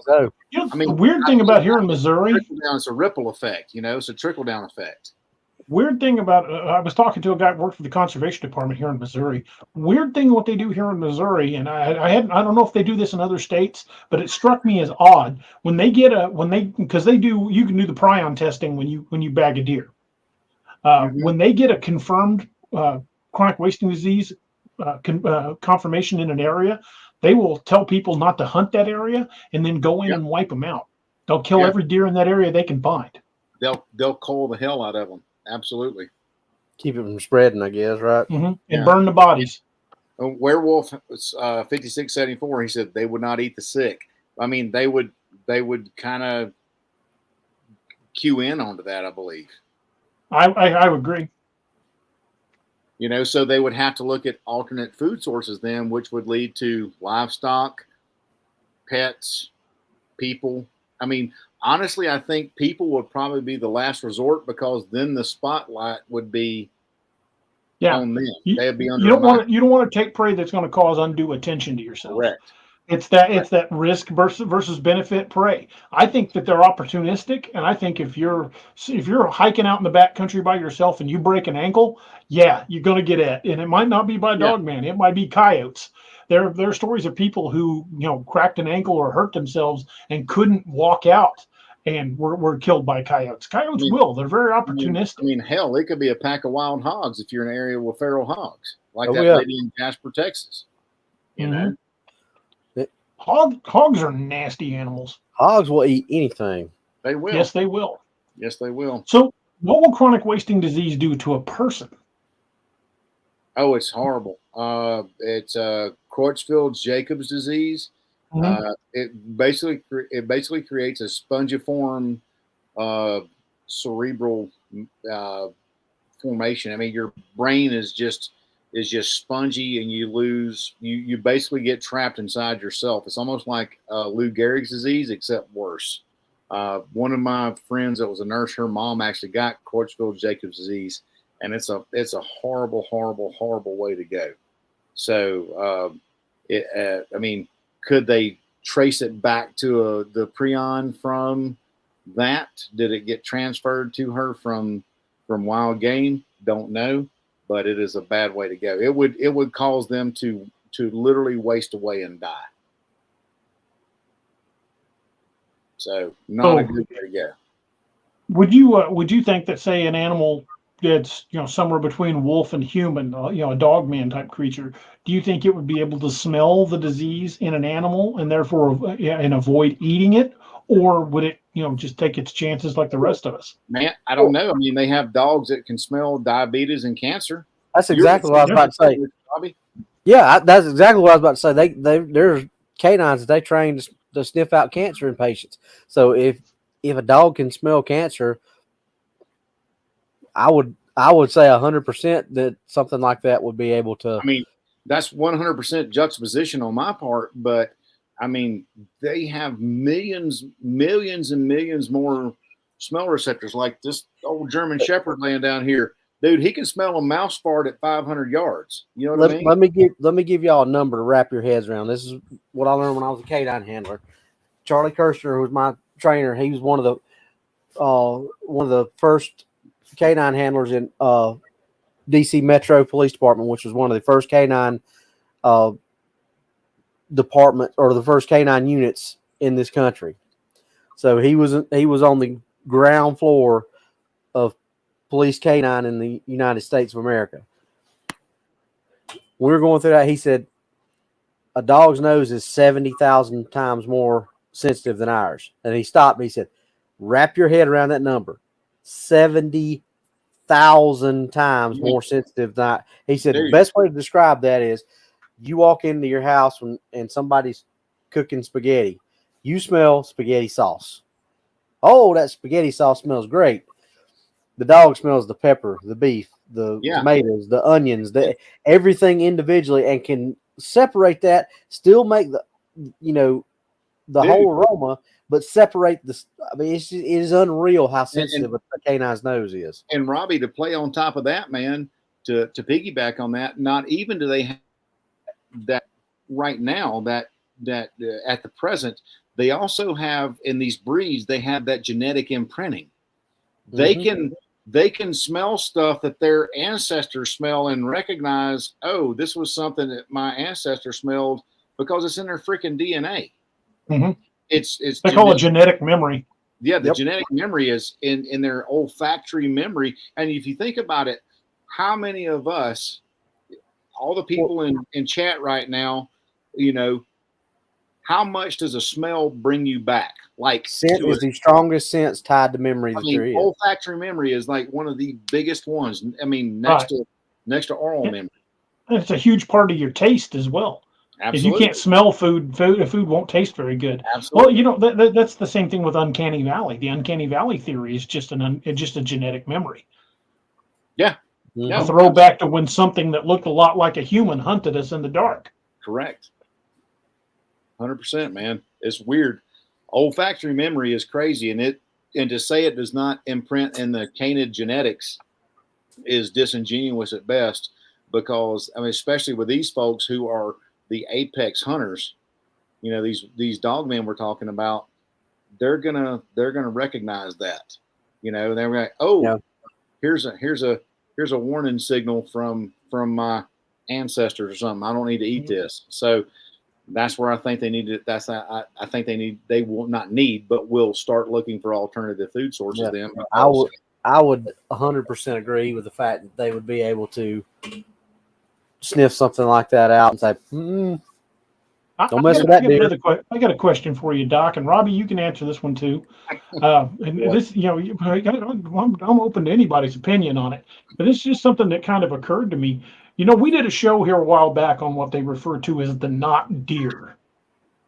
They look like deer. They don't act like deer. They kind of walk in a shambling gait, kind of like a zombie. They've been reported as like eating other animals, acting carnivorous, and in some cases having like teeth. Do you think the not deer might actually be an advanced case of chronic wasting disease? Could be that or Wendigo.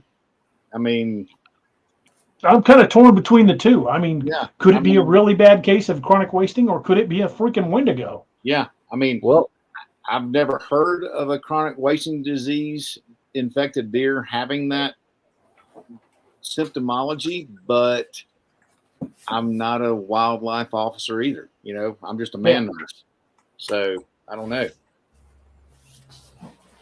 That's crazy. Yeah. I mean, Robbie, what do you think, brother? I mean, look at the description of what a lot of people say a Wendigo is. and how they describe it. Gaunt, almost skeletal features, voracious appetite, but never seems to be seems to be satiated. That sounds a lot like what you just described, DA. Well, I mean, didn't we pull up a picture of a deer eating a squirrel? Yeah, we had a video. There's actually video of them eating birds and eating. You can go on YouTube and type in deer eats, and you'll get a bunch of. But there was one where there was a good sized buck grabbed a rabbit by the head and just started horking it down. Well, we know they eat snowmobiles. I like Brock Plates. He said Doc has a hard on for the Wendigo, so they jumped him in Wild Hunt. Damn, hey, dude, they messed up my damn snowmobile. I was trying to get the sick dude out, the hurt dude out. So, yeah. They had angry sex with his snowmobile. Angry bastards. I don't know what's wrong with them. Yeah, I mean, but I mean, there are documented cases on video of carnivorous, which we think are supposedly be, herbivorous animals, but they're carnivorous deer. Who knew? So I don't know, man.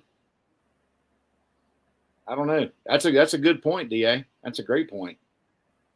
Well, I've been thinking a lot lately about how chronic wasting disease would be affecting cryptids, and not just in like how it would affect them physically, but I've also been wondering, what are they doing if they have the ability to sense it in the deer? What's their alternate plan for food? What are we seeing more encounters with people, because they do seem to be on the rise? Chronic wasting disease has been recorded, I think, in every state, even among other ungulates. Yeah. Are we looking at the early stages of a zombie virus, though? Ooh. I mean, that is a chronic wasting disease as an origin for the zombie virus is kind of it's unique. I mean, they maybe not zombies in the true sense of what we think about when we think about the movie type zombie, but a real world zombie scenario. I mean, may not affect humans that same way now, but right.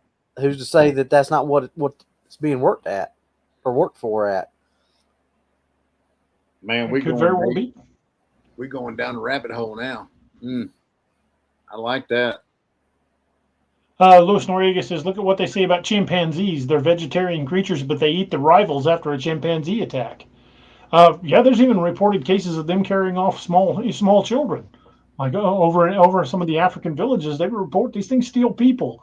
And of course, Western science was like, no, that doesn't happen. But Jane Goodall documented it. In fact, when she was studying chimps, she would lock her own child up at night so they couldn't get to it. Belt fed. Ma deuce. Papa Bear says, I think the zombie outbreak will happen in the next 6 months, so the U.S. government doesn't have to repay all the FDIC insurance. Release the zombies! Air Testament says chimps eat small monkeys. It's true. Yeah, they do. Miss Lene said she's going to head out for the night. Miss Lene, thank you for being here. Hope you have a great night. Love you big. Have a good night, Shug. Good night, Miss Lene. Well, think about all the strange things that have been going on. They're catching piranha like fish in freshwater lakes all over the country now. Mm-hmm. There've been a few of them caught here in Lake of the Ozarks here in Missouri. I mean, are we just looking at? Are we taking every cheap 80s horror movie and making it real? Are we living Cabin in the Woods right now, dude? Maybe. Truth is stranger than fiction, brother. I know. It really is. Think about Cabin in the Woods. How that movie played out, where everything was real, is just some kind of revolving door that, depending on how you reacted to something, is what you get. It seems like every cheap 80s horror movie, creature horror movie, stuff like that is starting to. It's happening there. Yeah. Candy has a great question. are a great point. Whenever I hear about the feds showing up so fast to retrieve Bigfoot and Dogman bodies, I think they have serial numbers and vital sign trackers in them, kind of like a chip like my dog's got. Well, the government is definitely well aware of them. Brock Blade says one of my customers went on a hunt in Africa, and the locals begged them to shoot some of the baboons because they were so savage and harassed the villagers. 100%. Baboons are nasty. Dude, my brothers went to school when they were in chiropractic college. They went to school with a dude who was raised on a plantation. His family owned like a fruit plantation down in Africa.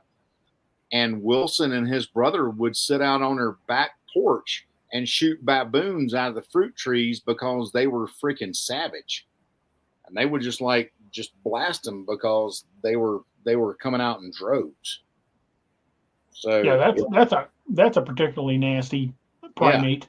Yeah. If Keith is listening right now, Dim Bones, you can back me up on that because I remember Wilson talking about that.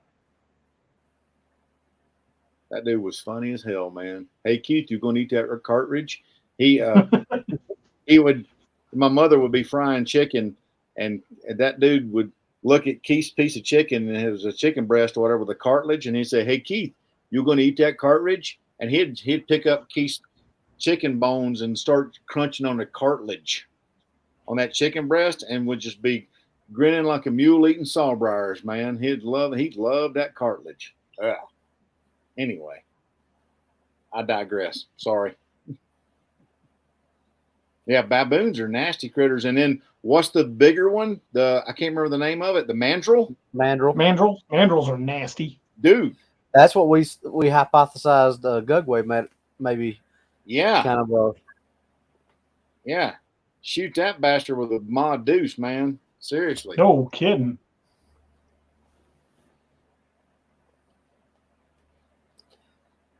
Boys, we are coming up on 2 hours already. Holy crap. Been a great show. We've stayed mostly on topic except for the first 10, 15 minutes. Well, let's take a quick minute and talk about our affiliate programs before we continue on. I'm good to go for a little bit longer, but I do want to. Hey, Sentinel's in the house. What's up, brother? How you doing, man? Hey, Hey, DA, great show. Hey, Mikey. Glad you could join us, man. Shane from West Coast says, I talked with another researcher here in California last week about 4 park rangers that track 3 packs of Sasquatch near Yosemite that congregate twice a year in an area not too far in the national park. That's wild. Dude, I'd like to hear more about that. Whoa. Sentinel, thanks for the super sticker, brother. Sentinel rocks. Thank you, Sentinel. Appreciate you, brother. Damn.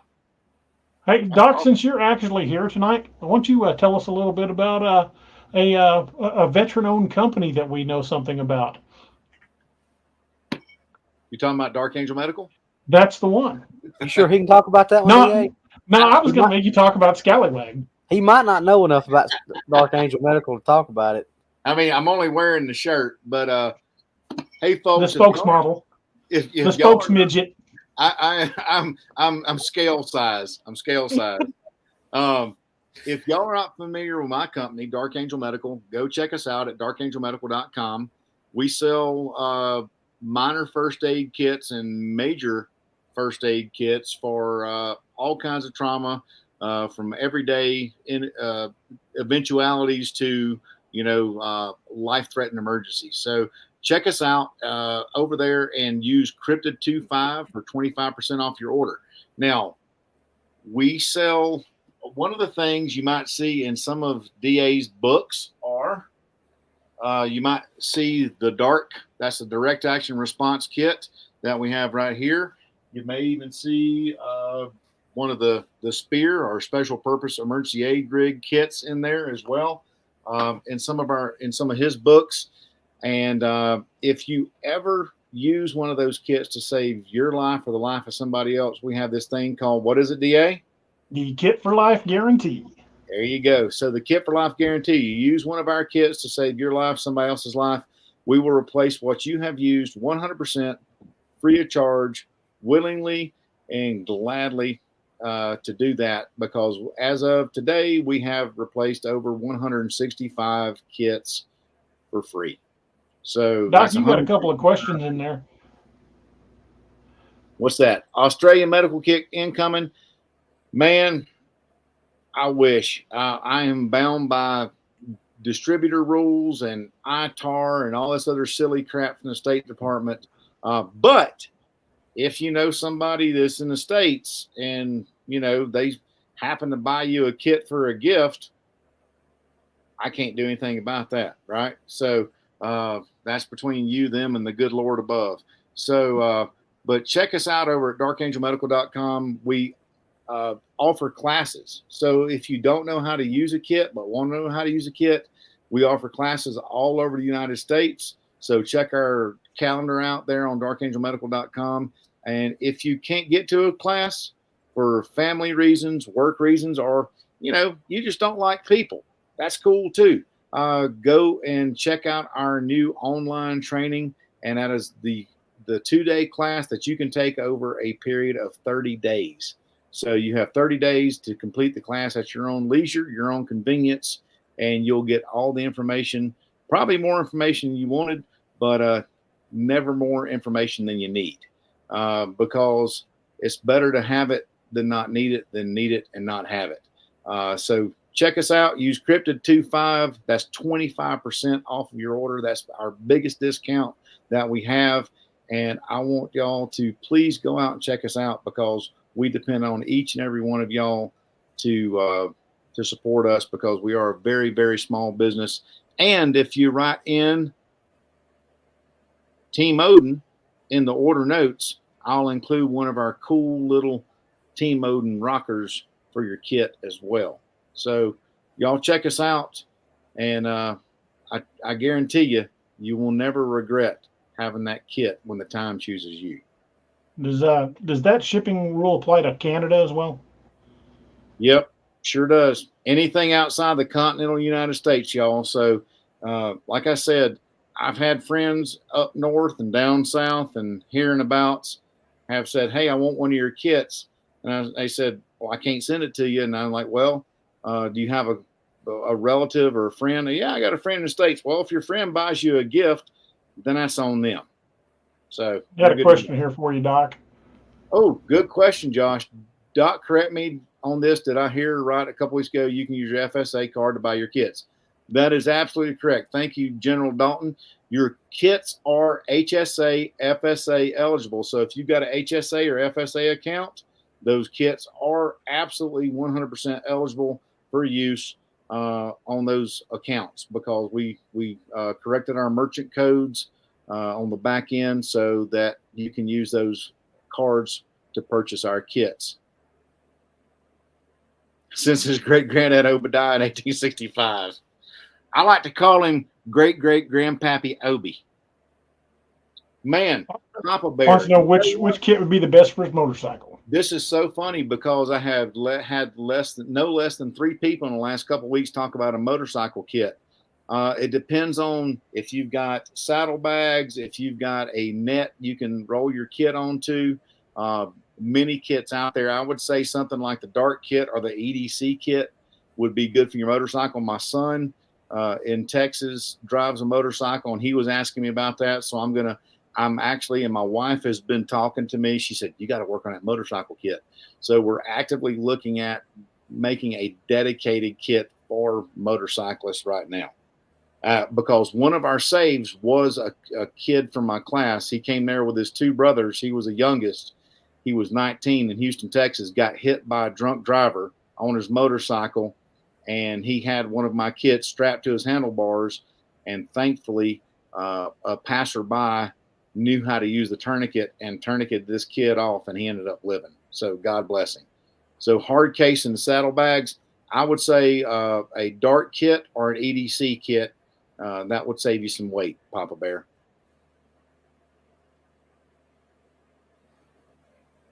That's all I got, man. And don't forget to use discount code Cryptid25 for 25% off your entire order. You've used the link that's on the screen right now, or the one that should be popping up in the chat just any second now. That will let them know that we're the ones that sent you. So you guys will check that out. And if y'all go there and you order, thank y'all very much. I appreciate it from the bottom of my heart. And Dark Angel is a veteran-owned company. Doc is a proud U.S. Air Force, U.S. Chair Force veteran. Not a leg. Not a leg. Not true. You are airborne qualified, but you did fail to meet the height requirement to get in the Army. Read between the lines, Doc. DA. Love you too. Love you too, brother. Love you too, brother. Robbie, you want to talk about Scallywag? Sure. Speaking of veteran-owned companies, Scallywag Tactical, one of our affiliates, makes some of the best knives that you could ever get your hands on. Really good price. This right here is the Orca. This is going away eventually, but this is a very good EDC knife. It's got the serrated blade on it, but I would show you my other two, but one of them's in my uniform pants pocket right now, and the other one's in a pair of blue jeans that I had on. And my others are packed up getting ready to go to Florida. So that's the dew claw that DA's holding up. And that's another one I think that is going away. Doc's got this mini jack. Doc. Yep, mini jack. Great little EDC knife, man. Yep. There's the boarding axe that DA's got. And I'm not trying to hijack you, Robbie, but I talked to Craig last week. Hijack away, Doc. And he said that the Bounty 300 units are going to be back in stock soon, folks. So the Bounty will be back in. So keep an eye on his website. In case you're wondering what the Bounty is, show him the Bounty, DA, because that's the Bounty, DA. It's basically a sword. A sword. It's a sword. Knife. This is the knife. That thing is huge. Oh yeah, it is, and just as sharp as other projects. The handle's big enough you can actually get both hands on it. Doc, that's an S word. Yes, sir. Yeah, and this rascal is wicked sharp. I'll take S word for 500, Alex.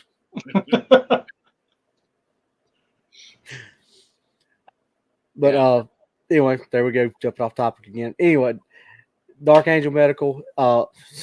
Please, I'm looking at you. Thank you, Robbie. You're welcome. Great. If you mess yourself up with these, go see him. There you go. See, if you got something sharp and stabby, you need something to cure the little ailments of what hurt you. You see how I did that? I tied it all in. Yeah, that's a great segue. Great segue. Anyway, Scallywag Tactical. Got it right that time. They have a thing called the blemish blades, which we've talked about this several times. Most of the time, that's just a box that's messed up and they can't sell it as new, and you get a very good discount on it. I got my Jolly Roger and Sailor Assisted Folder. I paid $26 shipping and all for both those knives. I defy you to go anywhere, any big box store, anywhere, any sporting goods store, and buy one knife for $26 that'll compete with either one of those knives that I got for $26 total. Those are two of the best knives that I've ever gotten, and this is the third one right here.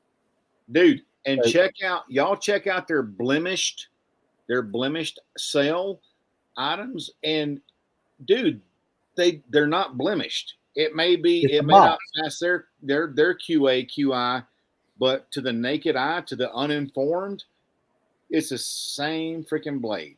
This is one of their quote unquote blemished blades. I don't see anything wrong with the box or the blade itself. This is one of the blemished blades. There is not a mark on it. Beautiful. I just got this. And it's so sharp, it'll cut you three ways: long, deep, and continuous. If you look at that sucker wrong, you're going to need stitches. Yep. I guarantee you. And you come to my website, darkangelmedical.com. Yeah. I bought a Scallywag folding knives for all of my sons. I've given Make sure they're carrying a good knife. Yeah, I gave all my family members for Christmas. Dude, you can't buy a better knife for the price. And Craig is also a better known. Craig Burhart, the owner of Scallywag Tactical, great dude. I've known him for over a decade, and you can't buy it. What knife is that you got, Robbie? That's the Orca. Y'all check that out.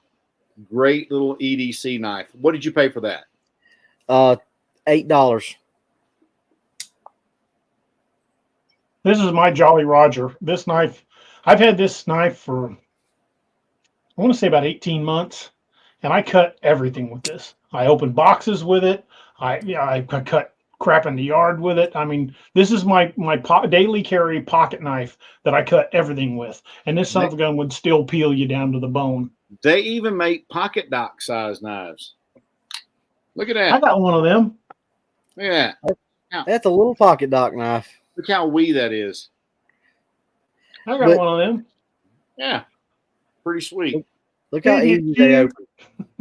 Dude, literally, and I ain't blowing sunshine up Craig's kilt, but he makes some great freaking knives. I mean, and he and I talked, and he's like, brother, he said, you're as passionate about the med kits as I am about knives. And it's 100% fact. He puts out good freaking product at a good price. I need to buy that Block Blades Ardennes so I can show it off on the show. Oh. But long story short, all his knives are handmade, custom made. Go to the blemish blade section, load up on some blades, then put in DA Roberts 10 to get you 10% off, because those two discounts will stack up, and you'll save you some money, and you won't be sorry getting a hold of these. They've got kitchen knives, they got fixed blades, they got folders, they got throwing knives, they got they're working on. If that ain't a testimonial, I don't know what is. Yeah. Yeah, their kitchen knives are freaking amazing. Yes. Best kitchen knives I've ever owned. Yeah, I gotta get a set of their kitchen knives too. But yeah, y'all, check those guys out. DA talks about their knives in his book as much as he talked about my med kits, and it's because they're worth every freaking penny. 100%. So, get you a Scallywag tactical knife, and then get you a Dark Angel medical kit for when you mess yourself up with your Scallywag tactical knife. There you go. Hi, Papa Bear. Not Papa Bear. See you, Papa. Woo! Lord have mercy. Let me take that down. You boys good to go for a bit longer, or you? I ain't got no fires to go to.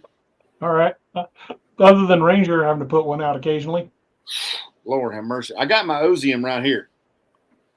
So I'm ready for I'm ready for his chemical biological warfare. Mike A says, DA, has anyone made a documentary worth watching? The best one I've seen, and I highly recommend this, is from the guys over at Small Town Monsters. It's called American Werewolves. Just an absolute fantastic documentary. And what's the guys, the one that did the YouTube documentary on Werewolf Springs? That one was pretty good too. Yeah, I cannot remember his name for the life of me, but if Naoma was still on, she would know, because she's one. They've got a set of the kitchen knives, Doc, in the blemish blade section for about half price. Dude, I might be buying me an engineer set of knives tomorrow then. Yeah, I was just on Scallywag before the show, and they've got a set of those. I probably have more than one set, but they've got with the butcher block and everything. Yeah, General Dalton just said that. He said, I think I just saw the kitchen knives on sale. So Josh just said that. So thank you, Josh. Appreciate you, brother. John Wayne Gates says, I want the recipe for White Bear's coffee. Well, dude, we all do. Where's that damn Cryptid cookbook? We need to get that done. I've only got a couple recipes from folks. I've already sent you recipes. Well, I can't publish a cookbook with your grandma's pecan pie recipe, and that's it. I sent you cornbread. I sent you cornbread dressing. Hey, so if y'all have any out there in subscriber land and listener land, if y'all have any awesome country recipes, send them to DA Roberts at DA Roberts at daroberts.net. That's the one. And we're going to do this thing called the Cryptid Cookery. And I'll put. I'm going to include. I'm going to include Jay Matoska's his coffee recipe. Dude, I want that coffee recipe. I'm serious. I've known you for over a decade, and I still ain't got that damn recipe. My feelings are kind of hurt. We'll talk after the show. Okay. I'm not quite ready to put it out on the air yet. Bless my heart. Jessica says Dogman hush puppies. That would be a good recipe. I love hush puppies. Ooh, shut up, dogs. And then, Hey, there we go. we got ribs, Vegemite barbecue, on toast chicken nacho. Vegemite. Man, I don't know. I've had some Vegemite. There we go. Skin one, cook, wait, season liberally. I don't know about that Vegemite, son. I've never had Vegemite. Well, I don't even know what it is. It's like, I've not heard anything good about it. It's like a lot of malted yeast and like concentrate. Think of malted yeast bouillon. It's rather stout. It was kind of like what's that green crap at the sushi joints? Wasabi. Wasabi. Think of it like yeast wasabi. Okay, that sounds kind of horrifying, bro. It kind of hurt my feelings a little bit first time I tried it. So yeah, I don't know. I will include Jay Matoska's coffee recipe and his recipe for wahampi and fry bread. Dude, I'm all about some fry bread, son.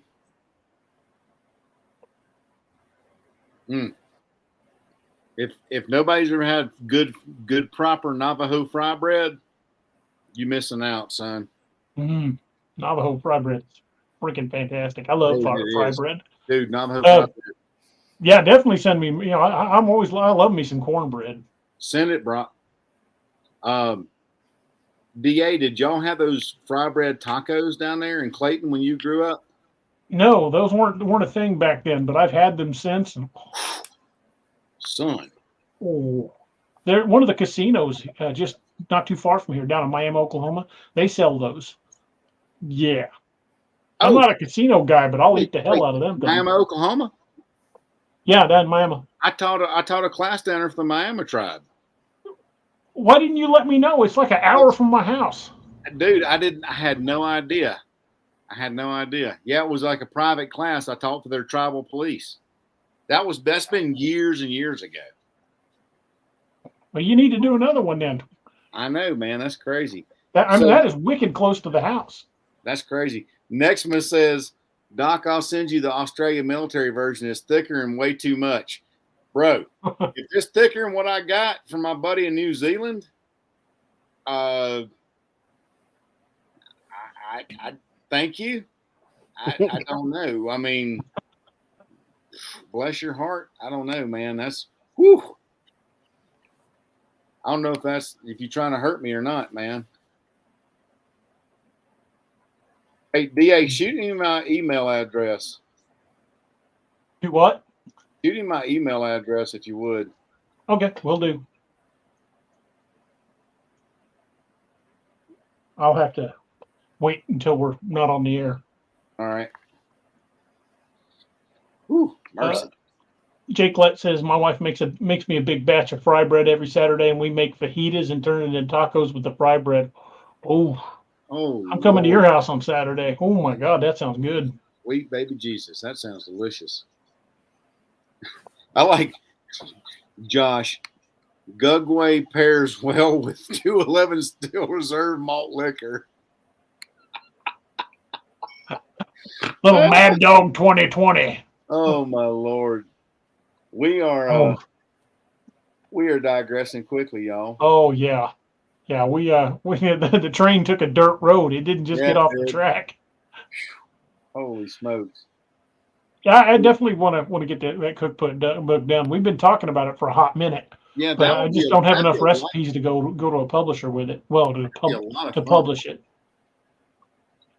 Yeah, we had talked about doing that and setting it up on its own channel. That way, we can donate the proceeds to the Valhalla project. Yeah, the Valhalla project. Now, my brother Keith has got a great hush puppy recipe because he and I worked for the same catfish house for several years.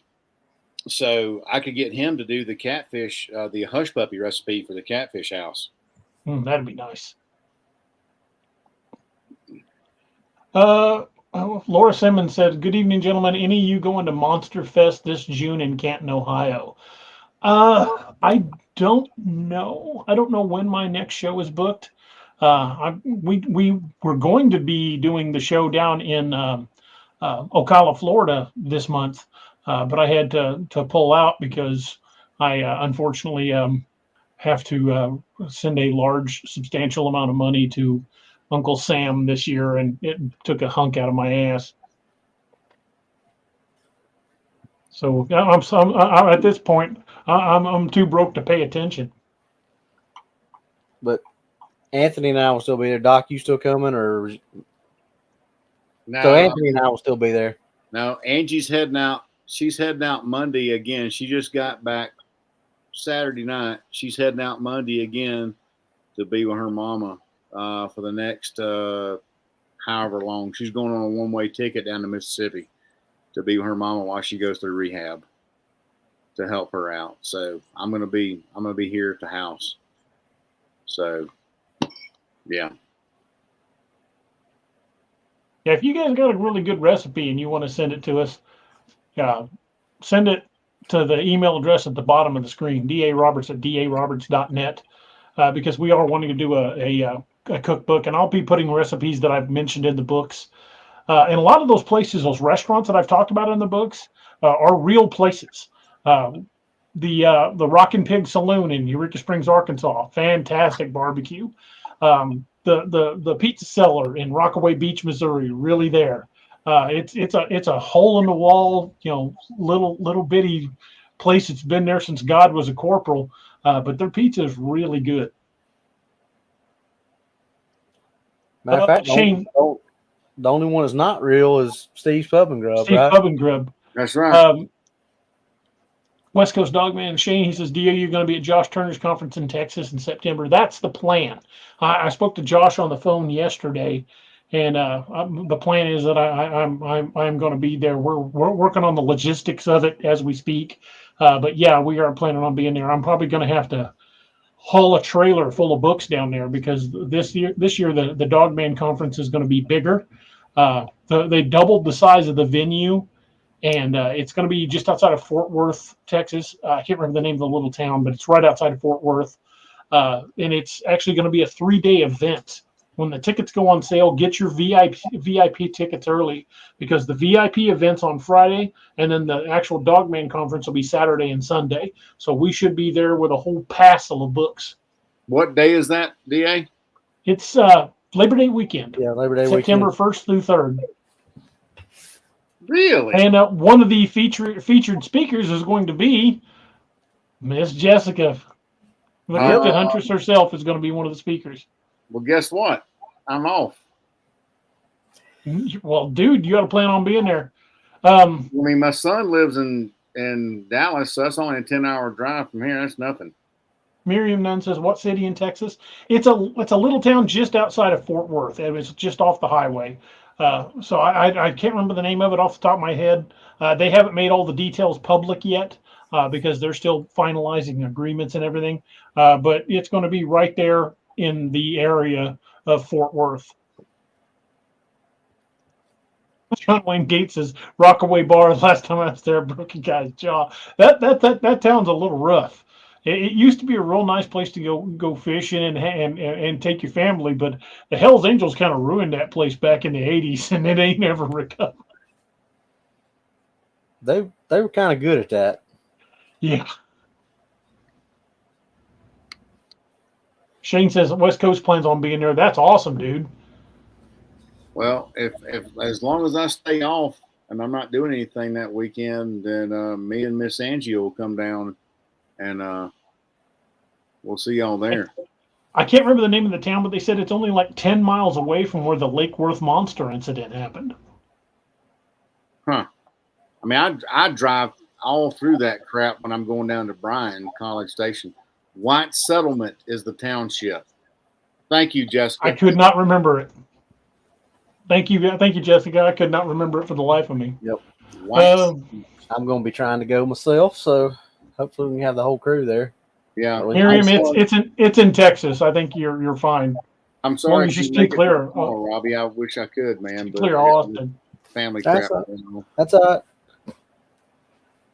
Me and the meatball gonna walk around and say hey to everybody.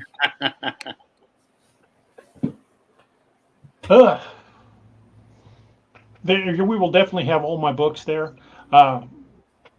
With the release of Dark Frontiers first hunt, that was my 29th novel. The books I'm working on right now will be, of course, number 30, 31, and 32. So I've got 3 projects running at the same time. So yeah, I now have 29 books in print, and I am happy to say, if you guys haven't seen it before, that that Dark Frontier First Hunt was the #1 new release in Western horror fiction on Amazon. I am now officially an Amazon best-selling author, which I'm very proud of, and it's still doing quite well. It's when I checked it just a little bit ago, it's in the top 25 in 3 different categories. It's #2 in Western horror fiction at the moment, but it was #1 for quite a while. Hey Doc, do this.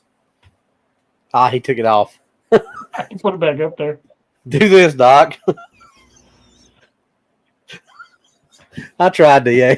Damn it, my fingers ain't working. Bobby. There you go. There we go. Oh, Yeah. things that entertain us. As my daddy used to say, if that book don't light your fire, your wood's wet. You need to watch it. You need to read it. You need to watch it. Jesus Christ. You need to read it. It's a great book. Don't laugh at me, DA.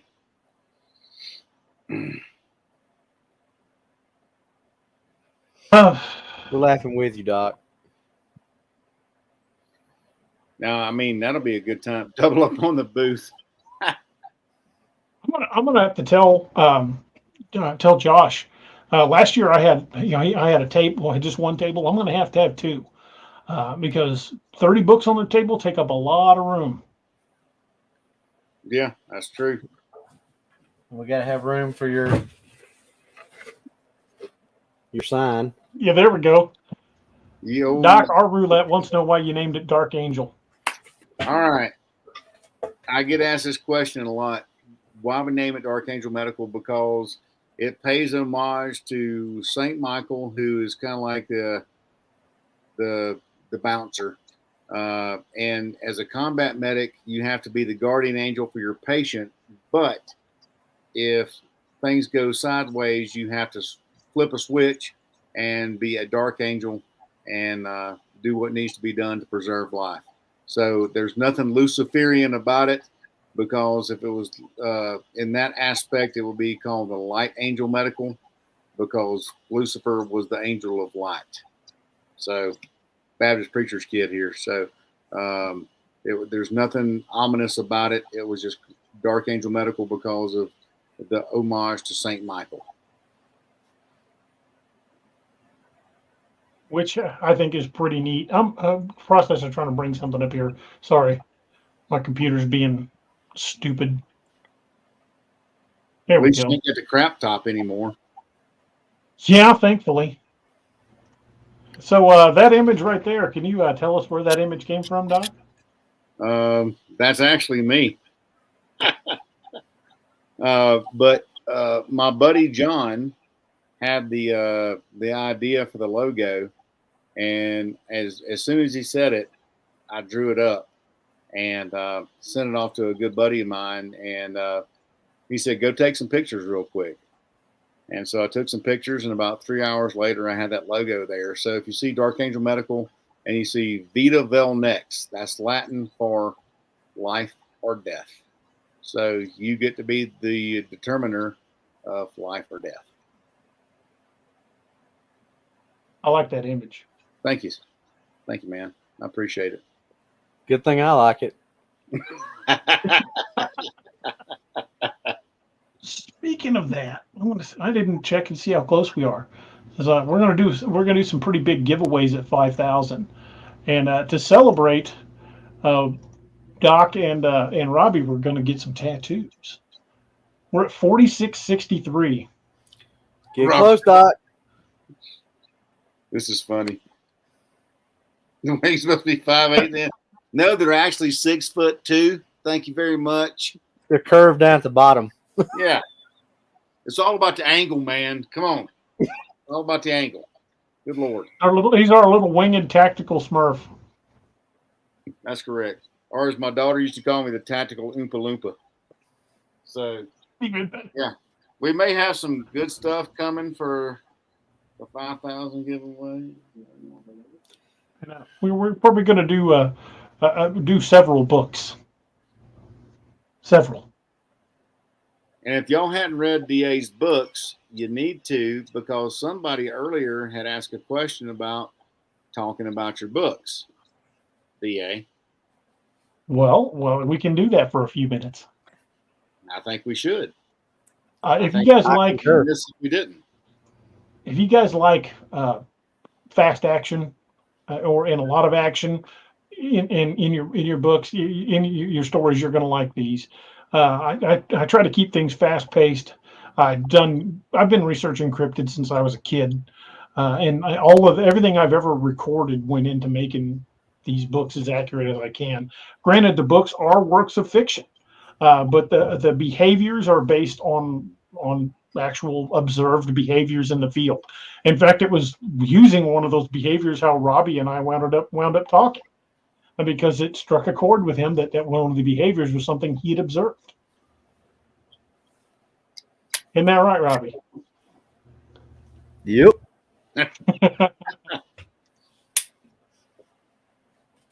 But I've got 29 books currently in print.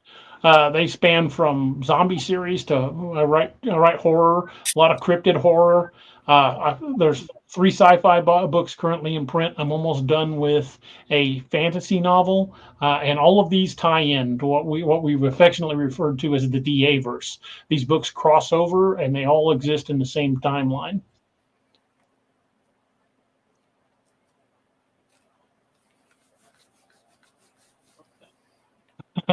Brock says, DA, your story about the movie Tombstone being included in your special team interview mirrors our team. You can be put on probation on the team if you can't quote at least some of the movie.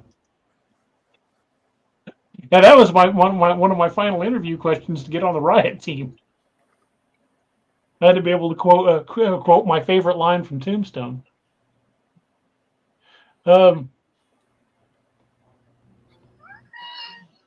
You nerve-wracking sons of bitches is like playing cards with my brother's kids or something.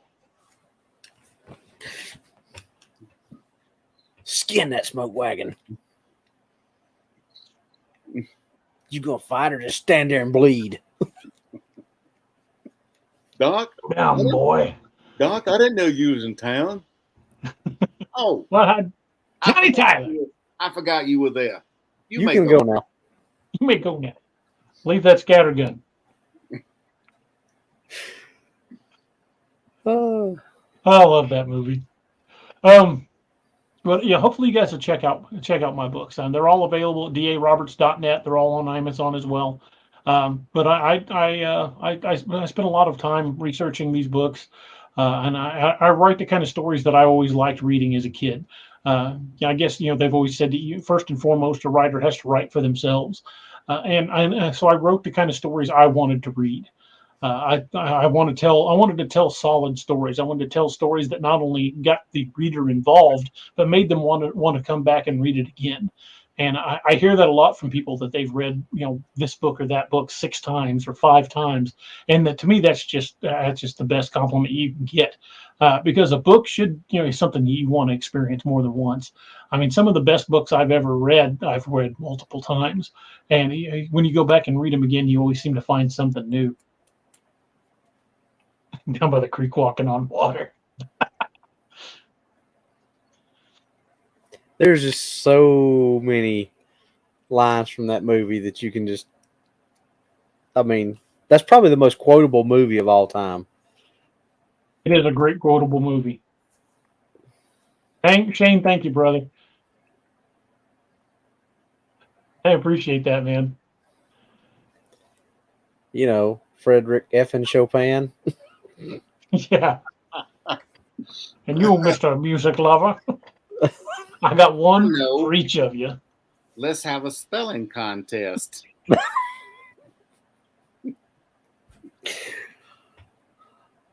Look, dear. Well, it's Johnny whatever Ringo. do you mean?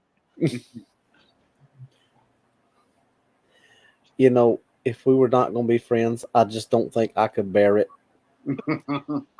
Love that Val line. Kilmer is just like Kate, you're not wearing a bustle. Allude. Allude. I was watching a late night interview shortly after that movie came out, and they had Billy Bob Thornton on it. No, it wasn't after that movie came out. It was right after Sling Blade came out, and they had Billy Bob Thornton on there, and they were interviewing him. They asked him to do the Carl voice, and he goes, "I don't do the Carl voice. I get people ask me in public all the time to do the Carl voice. I don't do it anymore. I just I appreciate it. I'm glad everybody likes Carl, but I just don't do the voice in public." He said, "But I will tell you something I haven't told somewhere else." And they're like, "Oh, what is it?" He goes, "I'll tell you how I created the character of Carl." And they're like, "Oh my God, what happened?" He goes, "Well," he says, "it all comes back to when I was filming the movie Tombstone." He said, "Was working on the set of Tombstone," and he says, "Val Kilmer used to piss me off so bad, I'd go on my trailer and go, 'I'll kill that son of a bitch.'" Okay, so I met Creek. God dang it, what's his name? He was Creek newly. Johnson? Yeah, he was the blacksmith in Gunsmoke. Dang it, I can't remember his name right now. Anyway, I met him in Tombstone, and he said, Val Kilmer, he said, he was an odd duck. He stayed in character the whole movie. And he said while they were filming, they'd been filming for like 2 weeks or so, and they were sitting there in their chairs and everything. And he looked over at him and said, "Creek, you and I have known each other for quite some time now. You may call me John." He said he was a weird duck. Stayed in character the whole time. Yeah, he stayed in character the whole freaking time. He was Doc Holliday the entire movie. There's a lot of actors that do that kind of stuff. Yeah, when they call them method actors. Yeah, Johnny Depp's one that does that. He stays in character all the time. Jim Carrey does it. I think they said Matthew McConaughey does it too. Nice. Yeah, he autographed the picture for me. So that is awesome. Yeah. Toshi the Wolf says, "DA, I was curious about White Horse in the book. I noticed Declan's doc said that he recovered from the Howler attack pretty quickly. Is he and possibly Six Killer a dog soldier?" The dog soldiers were primarily Lakota. They were primarily I want to say Comanche. No, that's not it. But they were Northern Plains tribes, and Six Killer is from one of the tribes from Texas, so he's not a dog soldier. But the Lakota or the Lakota Sioux are what's considered a Siouan language. Their language is very similar to the other Sioux tribes, and the Osage are a member of the Sioux. So anything's possible. That was not accidental.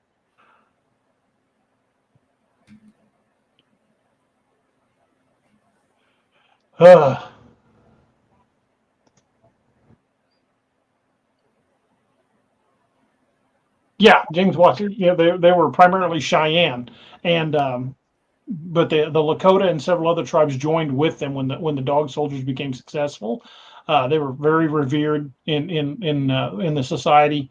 The Lakota were allies of the Cheyenne, but Six Killer is a Comanche, and the Comanche were not part of it.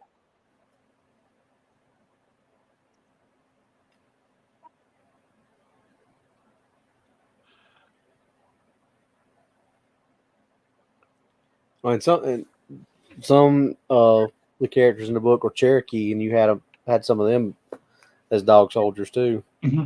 Well, in the books, in the Apex Predator books, they recruit from lots of different tribes, which was the same with the dog soldiers of history.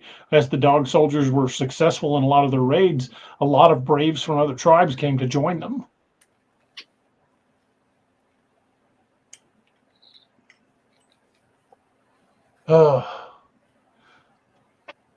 Well, boys, it is 10:30. Let's start winding things down. Start with the Ozarks goodnight process.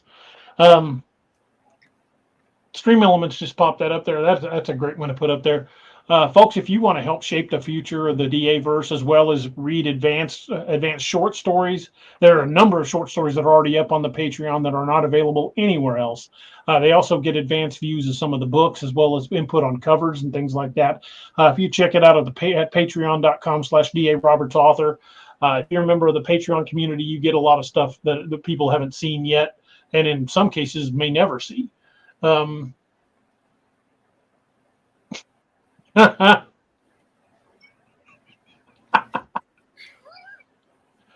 Christy Crawford says, "Have y'all watched Last of the Dogman?" Yeah, it was a fantastic movie. Great movie.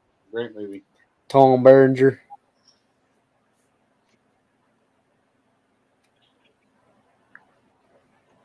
Y'all just being ugly now. I want to say a big shout out to the moderators. You guys have done an awesome job tonight. We've got a great crowd of moderators, and thanks to everybody that's hung out with us. Really appreciate you guys spending your Wednesday evening with us. Good to see a lot of new faces in the crowd as well as a lot of old familiar ones. We say it all the time. We don't have fans, we have friends. And one of the things we enjoy so much about this is it's not like a structured, where we're all sitting around like talking heads on a news station. And we don't take ourselves too terribly seriously. We talk about serious subjects, but we approach it with humanity and with humor. Because if you can't laugh at stuff, I mean, what's the point of doing it? It's always been planned for us to just sound like a group of friends sitting around a campfire talking, telling stories and talking about cryptids, and that's something I hope we will always have here. It's something that we shot for early, and it's something I hope we'll always have. Toshi had another question. I have another question I'll ask over the Discord, but thanks for answering that one. Oh, it's going to be asked over the Discord. No problem. Yeah, make sure you check out Shane's show over at the West Coast Dogman Project. You can find that here on YouTube. Just look up West Coast Dogman Project, and you'll find his podcast as well. Shane's a good dude, very smart kid.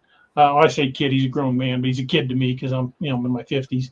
But definitely check that out. And he's got a great channel. And speaking of great channels, Robbie, you want to tell us a little bit about yours? Yeah. Yeah. Hadn't got to say it in a while, but Dax Machina a lot. I love that one. We do the same thing on that channel we do here. It's just a lot smaller, more condensed version. Our shows are like 35, 40 minutes. We got, I can't remember what the last show that came out, but our next one that should come out is Johnny and I did an episode. It was just me and him. We did an episode on the top 15 Bigfoot movies off a website that we found. So we discussed all those movies, and we should do a cryptid movie night. Yep, I want to do that. That'd be good. We've talked about that several times. We just never have. Why don't we do that? Doc, you going to be with us on Saturday? Yeah. Why don't we do that on Saturday? I didn't have anything planned yet anyway. Let's do cryptid movies. I'm definitely down with that one. I'm down. All right, Saturday night, you heard it, folks. You heard it here first. Saturday night, we're going to be discussing cryptid movies, the good and the bad. Go ahead, Robbie. Sorry. I was just going to say, me and Doc be down like 4 flat tires. Like a fat kid on a seesaw. So anyway, we got I think I got 4 episodes right now that are in. Tyler's doing final edits. We had some audio issues on a couple of episodes, and he's having to work overtime to get some audio taken care of. But once all that's done, we'll be getting back to the download schedule. We've got a Rougarou. That one already came out. I think the Rougarou episode. Then we got one coming out about the Bigfoot movies. One on the mothership that's supposedly in Earth's atmosphere. So, I had never heard anything about it till Norm said something about it, but we did a show on it. That's the one I told you that everything just died on us. That's the audio issue we got working on right now.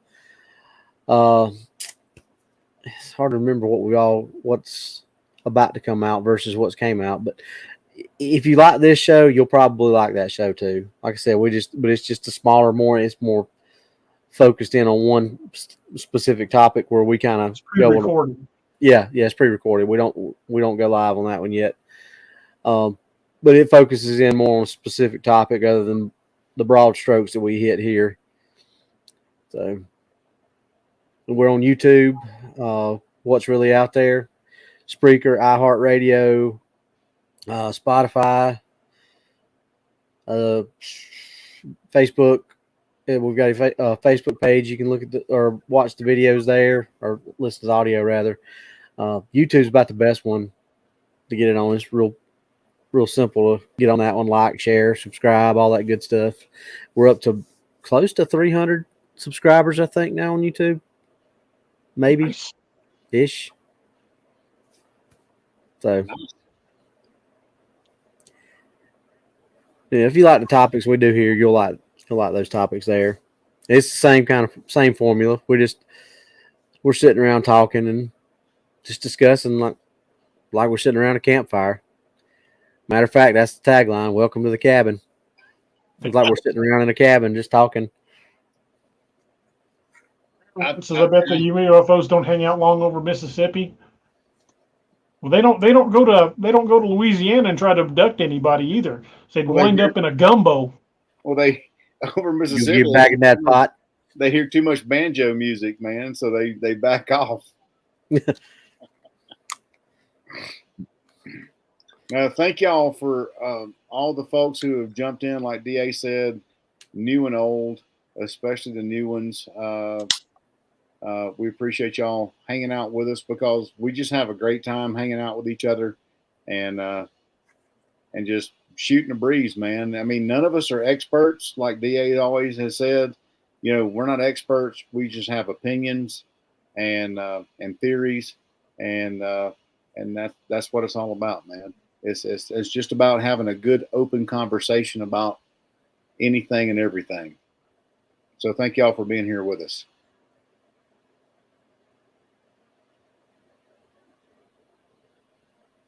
VA's looking at comments. I see him. Yeah, I see the smoke coming out of his ears right now. Yeah, trying to keep up.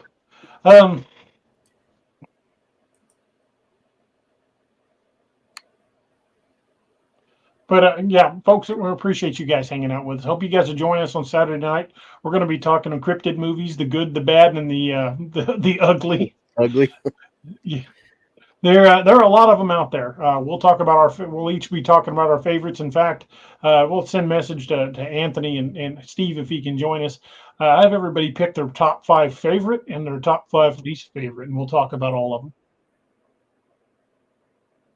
Sound good, guys? Sounds like a winner to me, man. All right. Folks, we appreciate you guys hanging out with us. Again, make sure you go by and check out the good folks over at Scallywag Tactical and Dark Angel Medical. We're very proud of our veteran-owned companies, and we're a big supporter of veterans and veterans charities. Everybody knows that I've mentioned this many times. I'm a big, near and dear to my heart is the 22 a Day Foundation and the Valhalla Project. Is veteran suicide is we lose 22 a day, and it's we want to get that number down to 0. I've seen too many people under folded flags, and I don't want to see that happen ever. So when we do the cookbook, the the proceeds from the cookbook are going to go to the 22 A Day Foundation and the Valhalla Project, because that's a charity that we're all 100% behind. Brock Blades, brother, good seeing you here tonight. I need to get with you because I do plan on buying one of those Ardennes. I may have to have you make me custom make one, but I want one of those Ardennes so bad. I want to get with you. Let you show me how to do some. I kind of play around with making knives. I'm nowhere near that kind of level at it, but I'd love to get some experience. Some experience, right, Doc? Well, maybe, yeah, some experience. Experience.